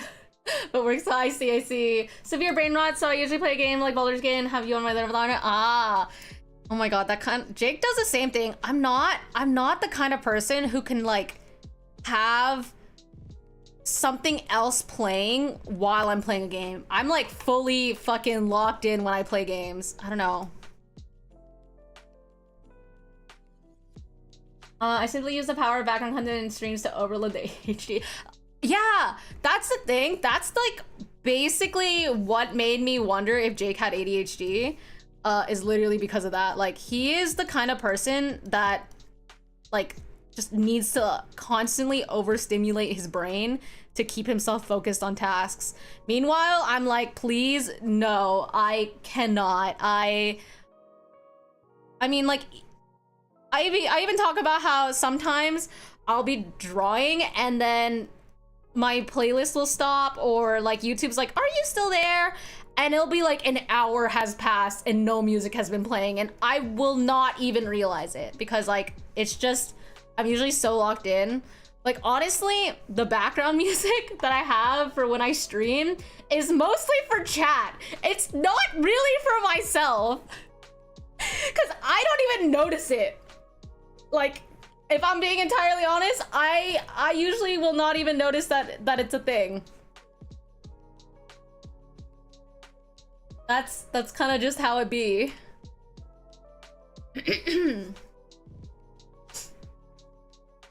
But yeah, I feel like putting streams on in the background while you game and stuff is kind of, you know, it gives me energy of like Subway Surfers.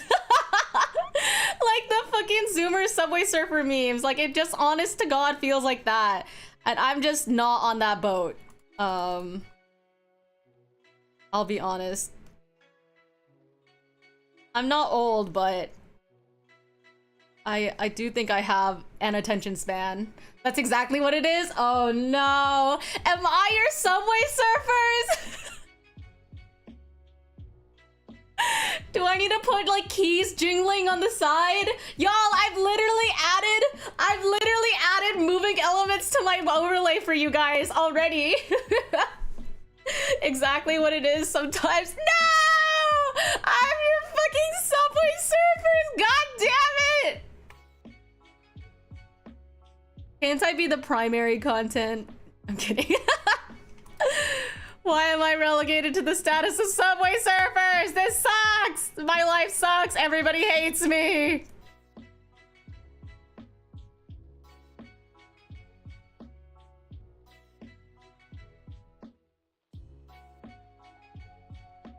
My life is horrible. You're my primary content at work? Awesome! I'm gonna pretend that that's not because you dislike paying attention to work things. Job is secondary content. Let's fucking go! That's a W for me. I'll take it.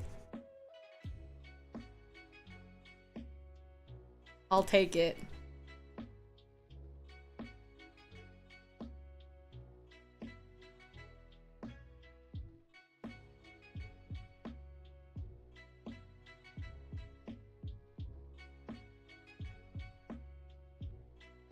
It's okay. That's honestly why I'm a VOD watcher for most people. Like, I will often stop by into my friends' streams when I see that they're live, if I'm like on my computer or whatnot, or like looking for content. But honest to God, I'm definitely more of a VOD person when it comes down to things, because then I can kind of just like have it on in the background and not have to focus too much about it. I feel like if I'm watching someone, I feel, not that this is the case, but for myself, I feel more inclined to be more participatory, and I just can't give people that attention most of the time because I'm usually working on other things, so. I think it's the mix of me just needing the noise to literally drown out my ADHD thoughts. That's about it, because the ADHD thoughts fucking spiral. No! I'm fighting a mixed most consequence of my rapid ADHD. No! No! Not the ADHD. No! I'm so sorry. That honestly sounds like it sucks so bad. Just like, see, here's the thing. I already feel like people with an internal monologue have it rough sometimes, you know? Like, I'm like, wow, that must be hard to like fight the thoughts that you have. But further than that, like people with ADHD, y'all also gotta fucking fight that too. Like, holy, like on steroids, that's crazy. That's rough, genuinely rough. In all fairness, I have watched many of your streams as primary content, especially because I always enjoy the conversations on stream. It's always interesting. Oh, I'm glad. I don't have an internal monologue, and I don't know how the fuck. Wait, how do you have ADHD? I guess you could, I guess kind of like myself, you can have thoughts that aren't like verbal thoughts. So yeah, I guess understandable. But that's rough. I will definitely say that's rough.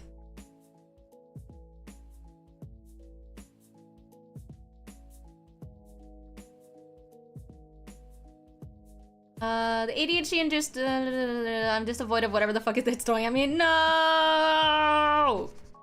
You know, honestly though, it just happens. Sometimes life just throws fucking everything at you and you gotta just work with what you got. And sometimes what you got sucks, but you know, like, what else are you gonna do about it? Like, you can bitch and moan and complain and stuff, but like, what is that gonna do for you? Fucking nothing. It's just gonna earn you mental pity points and that's it. You're not gonna go anywhere with your life. It's not gonna help you or make things better or easier, so might as well just fucking do what you can. Get more bearable. I'm capable of having an attention span though. Like, I never go on my phone or anything for movies. I can be engaged. It annoys me when people can't. I agree. Like, if I'm kind of a person who's very like fidgety, and I'm not like, I definitely am not fidgety in comparison to like Jake, for example. Jake's a very fidgety person. He is like, he's the person who like stress tests every single fidget toy in existence, and basically none of them are Jake proof because he breaks all of them. However, aside from that, I'm a pretty like fidgety person. I usually am like playing with something, like oftentimes like fidgeting with my phone and whatever, and not actually like paying attention to anything that's happening on it. So I get it, but I definitely like am a person who can just like, for example, I think I had to do this a lot because here's a little story time. So when I was Weedle, when I was a Weedle kitty, Mama Cat got diagnosed with cancer, and I had to go to the hospital after school like every day for a while. And I didn't have a phone. Also, phones weren't a thing. Like smartphones weren't a thing. So I had to learn to just sit in the hospital waiting room for hours and just waiting for her with like nothing but like my thumbs, you know? And I think it taught me a lot of patience for that kind of stuff. So I'm kind of grateful for it. I have streamers do other things. I fucking hate fidget toys. Why? Because I use them and then I love them and then it doesn't spin the exact same, or the buttons don't click the right way and it throws me off. Understandable. Yeah, so Jake gets pop sockets and he really likes the tactile feel of pop sockets, right? And so he uses them a lot, but he's broken so many pop sockets at this point. Like, I think he went through 3 pop sockets before I replaced 1. Or something like that. So when I went to Korea last year, I actually bought a shit ton of pop sockets for him because they're just like very popular there and like really cheap. So I got him a bunch of them. So he ended up going through like, I think like all of them basically. I don't even use pop sockets anymore. Now he has a MagSafe one from like literally the pop socket brand. And he is getting to the point where he's already, like, I made him a cute custom pop socket. I drew Arcanine on it for him, and it's like a really pretty custom pop socket. And he's fidgets with it so much that he's wearing the artwork off of it. It's just starting to fucking chip off, which is so funny to me. It's such a insane concept. Hours in the hospital lobby is brutal. I can't even fathom not being able to at least talk to myself in my head. No, I am so good at just staring at the wall. Like, genuinely, I think I learned to meditate at a really, really young age. And I was always like a very quiet kid. Like, in terms of like being in public and stuff, I wasn't like a rowdy person or anything like that. I was not a troublesome kid in that way, you know? So I think I learned to just like fucking instant meditation, like instant trance state myself if I had to wait. Cause like, you know, I've been to like I used to work in like a government facility when I worked at the, my old healthcare job, and you couldn't have your phone in certain places. And I was so good. At just fucking sitting there. Like I could eat my lunch in silence and with nothing going on. Also, like, something I think too, I kind of picked up in the process of, I think enough, like the bare minimum of entertainment I'll need if I really feel like I need to be entertained is like people watching. I love people watching and just like watching people and eavesdropping on people's conversations. Honestly, I always say that one of the worst things about being hearing impaired now is the fact that I have a harder time eavesdropping on people because it fucking sucks that I can't hear what other people are saying from further away and mumbling to themselves, you know? You should have done what Mr. Beast did very early in his career, like you could have watched paid drive for YouTube. That's pretty real. That's pretty fair. Like, I'm not a person who needs constant stimulation. Also, like, honestly, honestly, like, if the situation allows for it, I could just take a nap. Like, I could just go to sleep. Like, I don't mind that either. If I ever need to pass time in one location and I can't throw on music or read on my phone, I just close my eyes and tap a pattern on my leg using my hand. I think I just fucking... I think I actually just enter a trance state. I just zone out and I'm just like mentally empty, nothing, no thoughts, head empty, just static. I always just sleep on airplanes. I don't typically watch or listen to much. Yeah, I just sleep too. I don't... Sometimes I'll put music on because the planes are really loud and it hurts. Like even though I can't... Like, I don't know how to explain to people that even though I'm hearing impaired, sounds that are really rough on your eardrums in general still are painful to me. Just because I can hear it less, like, just because I can process the sound less doesn't mean that the sound isn't, the vibrations are not there, right? So planes and stuff are very annoying and very frustrating for me. So you're just like, it just is so, it just hurts. It just hurts. Yeah, the pressure and the rhythm. Yeah, exactly. So like, you know, I put headphones in and I'll usually put music on, but it's just to mostly drown out the other noise. Big Airplane doesn't know you can just time travel by sleeping. I do that all the time. Don't let them in the secret. Don't tell people that. I mastered time travel as a child. Don't. And teleportation. Don't tell everybody that. You can't expose the secrets like this. They weren't ready. They're not ready to know. The people were not ready for this, you know? You can't just say things like that.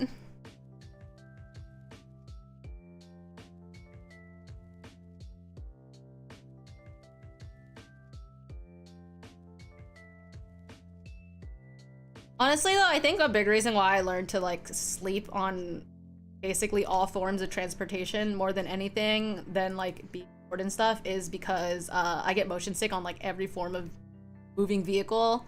So I learned to just sleep so that if I'm asleep then it can't hurt me. Was kind of like my whole thing as a kid and stuff. So I learned to basically sleep anywhere to kind of offset that. So it's like not necessarily sleep anywhere, but because I can sleep in like a very uncomfortable moving vehicle, then it kind of lends itself to let me sleep in slightly more comfortable situation or stationary situation.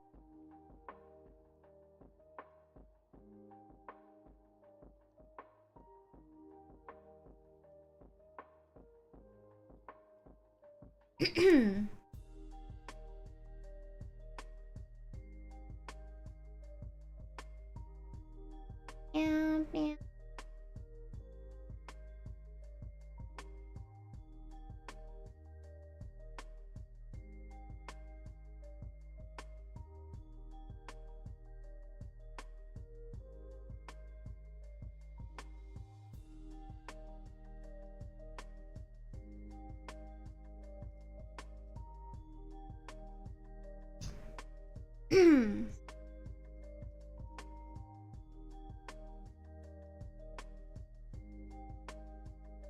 I learned I was a real snoozer when I was able to sleep on a Spirit flight. That tested my will and how important saving money was to me. What a stupid airplane. Oh my god, I slept on the Frontier airline flight when I got stuck in Denver for the Southwest thing. I had to end up flying Frontier because That was like basically our only way to get out of Denver.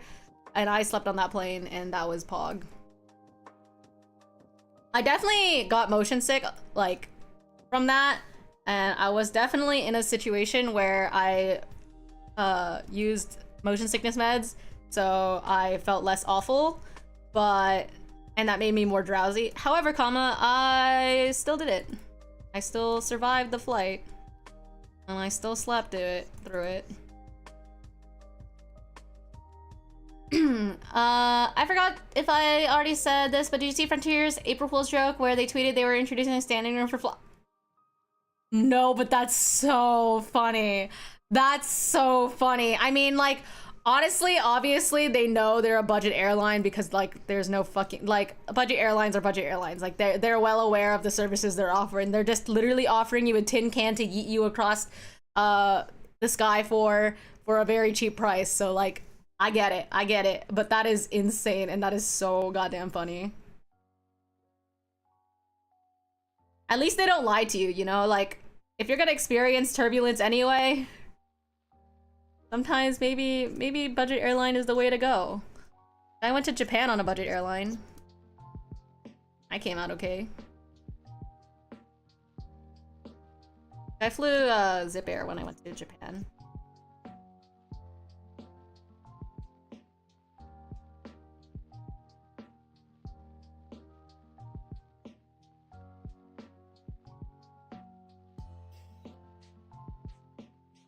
There were studies done where standing space could be done safely for airlines. Yeah, but what if we just don't do that? Because I don't want people to get ideas, and also, honestly, like, flying is already risky for some types of, you know, some groups of people, and introducing standing room for flights might not be the greatest idea, just because people who may not may not be smart enough to take these kind of, like, precautions for whatever reasons, maybe money, maybe like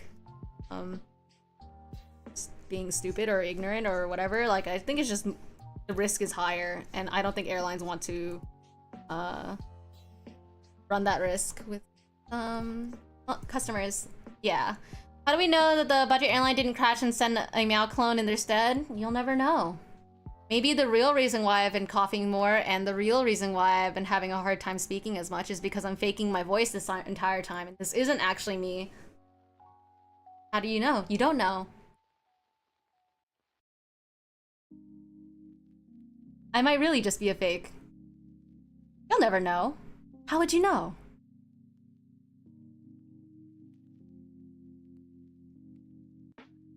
Cause company debated for like a budget-friendly thing, and then as far as I know, a veteran airline shut it down with a mix of legal concerns and just the fact that it would possibly cut into profits. That's fucking hilarious.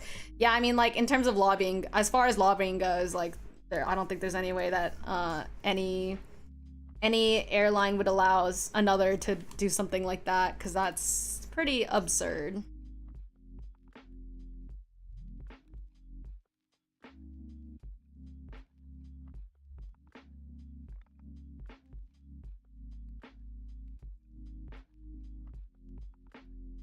The idea is so fucking funny to me that a VTuber fakes their voice not because they want to sound more high-pitched and appealing, but actually because they're a clone. Yeah. How do you know that Fuomoko is actually not just one person, and one of them is pre-recorded and the other one isn't, and that's how they do twin sync all the time? You don't. What if it's literally just the same person, but one's a recording and the other one's not? That'd be fucking insane.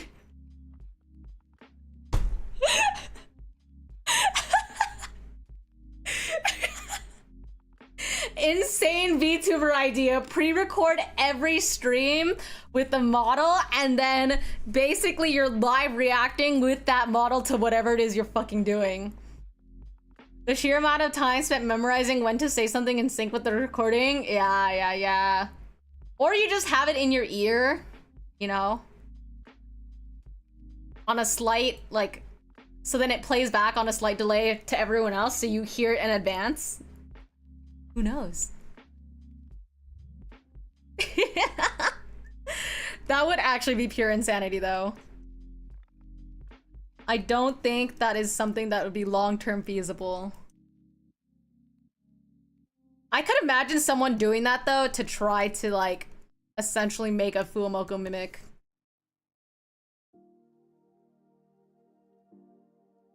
Like, I could see that being a thing.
Don't realize I need to buy my Anime Boston tickets because I was looking after. The table doesn't come with it. And let me tell you, the amount of people, the amount of cons that are doing that fucking sucks, man. Yeah, the table's already like $450 and each badge is $110. Like, it's me, and then if every helper I bring is another $110. Effectively, the table itself for yourself and the table is $550 fucking dollars.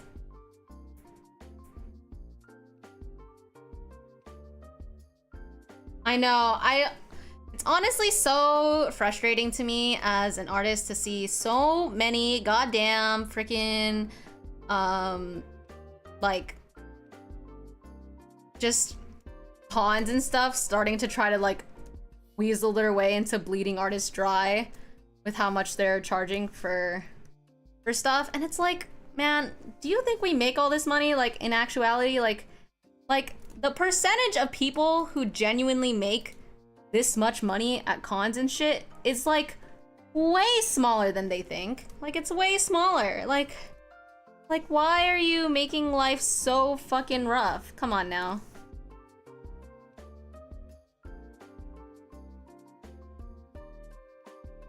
What's the goddamn point?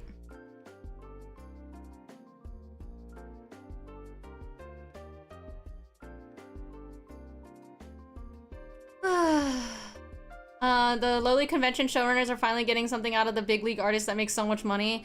Dude, it's literally like 1% of artists are making like the big fucking bank that they make.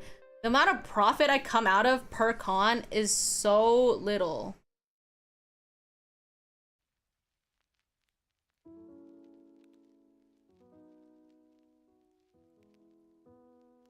Like, I don't come out of cons with an ass ton of money, okay? Like, let's be real.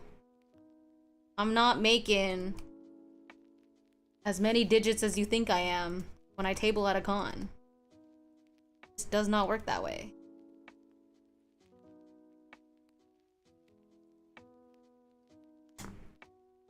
%, I think you mean 100%? Man, the fucking breakdown for cons is crazy. Like, I just told you $550 just to the table, okay? And then, are you ready to hear the rest of it? To house myself, shared housing, okay? I'm staying in a hotel. Is another $1,000. And my flight, another 500 something dollars. So far, I've already put down over $2,000 for this con. To break even, not including merch, I have to make at least $2,000. Let's not even talk about the fact that I have a helper, so I'm paying for my helper too. And cons are like, yes, we're gonna like get all this money out of these artists because we know that they're gonna spend the money. Well, no shit, it's our fucking living. Of course I'm gonna buy this goddamn table, but I'm gonna be fucking salty about how much it costs. Just the amount of money that goes into tabling now is so ridiculous. And like, the thing is, yeah, like it comes down to, oh, well, the cons know you're gonna pay for it still. It's like, well, yeah. Unlike every other consumer item out there, artists rely on this shit for our income. Like, we rely on this to survive. So no duh, we're gonna fucking buy this table because that's our way to make money.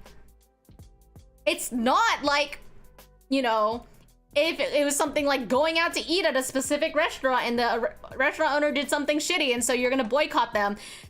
You can go to a different restaurant. You can't really go to a different con. That's just not how it works. Like, yes, you can, and you probably will, but the thing is, ideally, you would be at both. It's very predatory. It's kind of crazy they don't just raise entry prices because they know the attendees will think on whether or not they want to go or not if they raise the price of batches, but they know that artists are going to buy their tables regardless. Actually, I think only one con so far has felt the consequences of raising their prices and stuff like that, and that's Kauai Con in Hawaii because like it costs so much to go there. So like they actually had an issue where a lot of people were dropping out. Like I remember, I think last year I got off their waitlist a week before the convention, and I was like, there is like literally 0% chance I'm flying to Hawaii. Like now, like it's gonna cost so much money if I were to do that.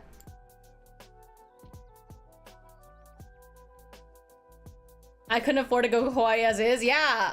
And if I had to find housing and like a plane ticket and get all my shit there like within a week, that's nuts. That's crazy. That's some crazy work. I mean, that's why cons in general have like a thing where they're like, oh, well, you know, like, oh,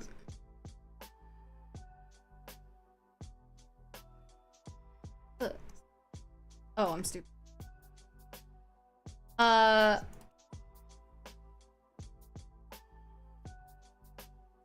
We're just trying to give more people more opportunities and stuff, but like still, it's like, it's a rough time. Glad you're surviving despite corporate greed. Guys, I'm gonna be real. I am not making that much money right now.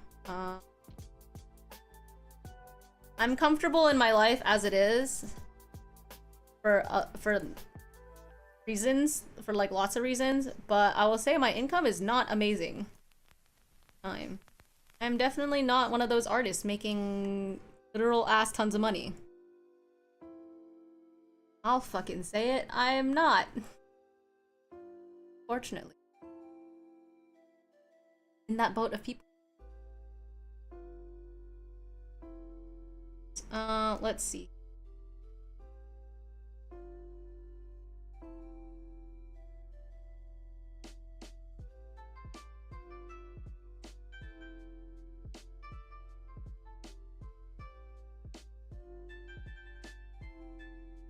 Oh shit.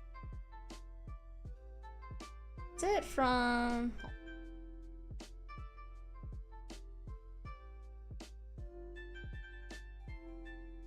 Okay. I'm not trying to comment on what I think your income is. I just mean I'm no, yeah, no. I'm just saying. No, you're good. I know you're not like flaming me or whatever. I just, I will say it is a rough time right now. That is all.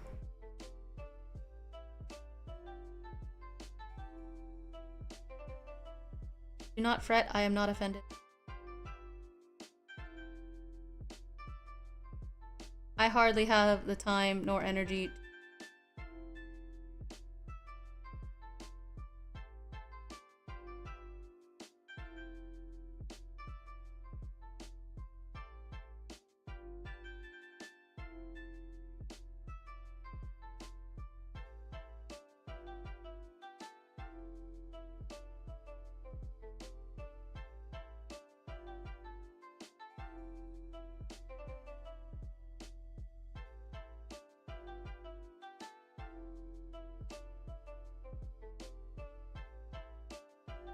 Meow, meow, meow.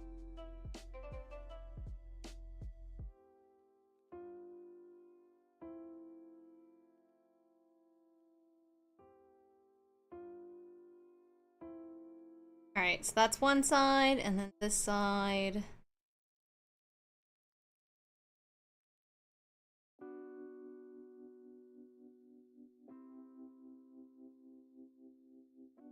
Literally only blanc.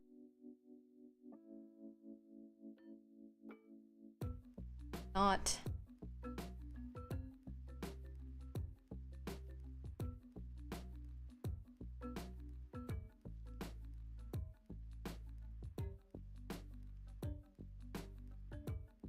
Okay, I did it! I think that's it for the sides. I just need to make the base still, but I don't think I'll do that. But I think I did it.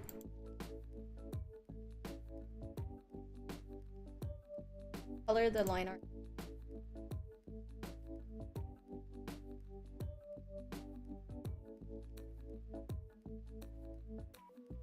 Not really.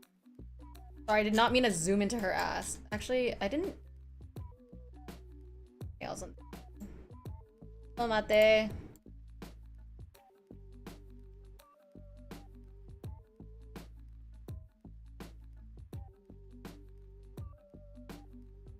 Oh.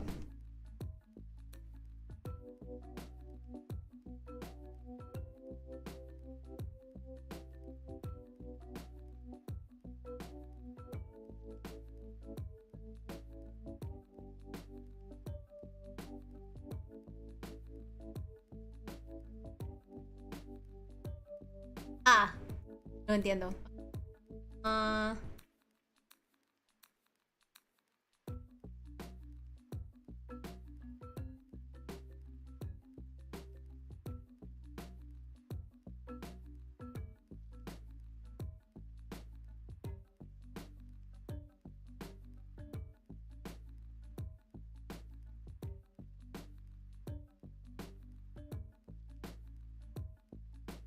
Although I did not finish this technically in one sitting, because I had to take a brief intermission, did in fact finish for all.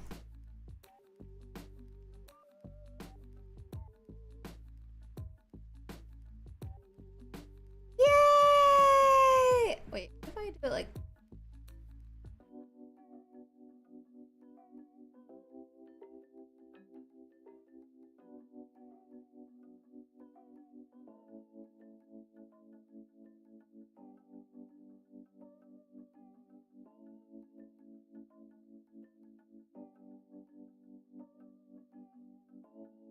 There we go.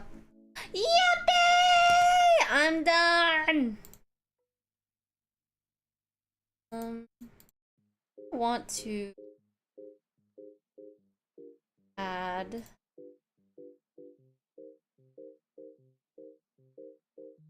The fuck is this? What happened here?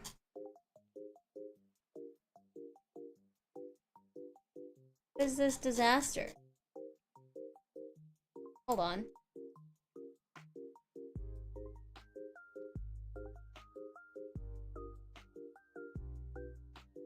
I think that counts as one session. I hope so, because I feel like it has to have been basically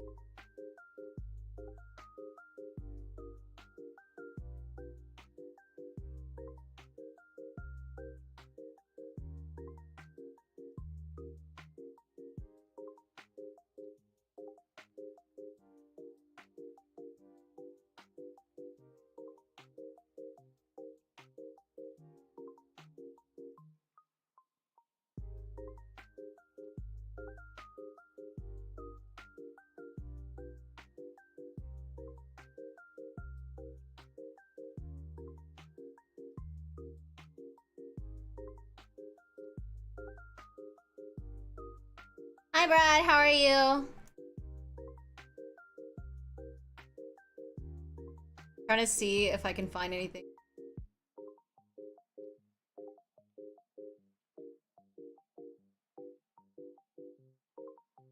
Good, I got pizza from Little Caesars. Hype! Let's go, pizza! What kind of pizza did you get?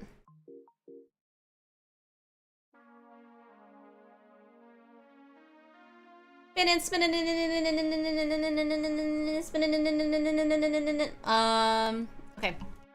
I think that's it.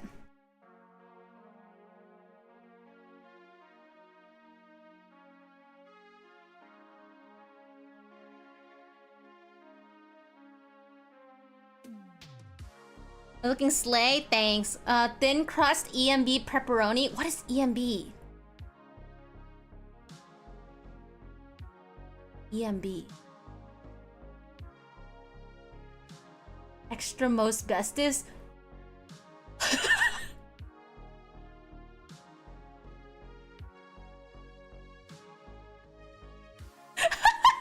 Eat my boards. It's got extra pepperoni and cheese compared to the regular $5 pizza.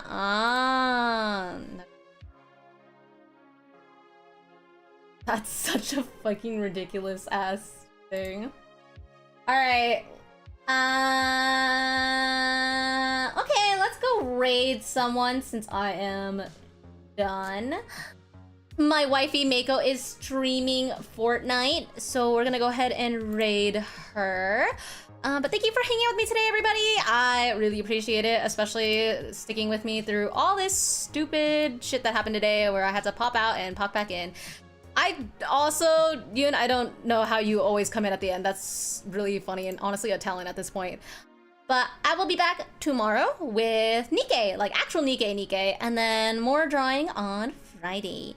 But until then, I hope you have a good rest of your day, night, or whatever is wherever you are. Say hi to Mako for me, okay, bye!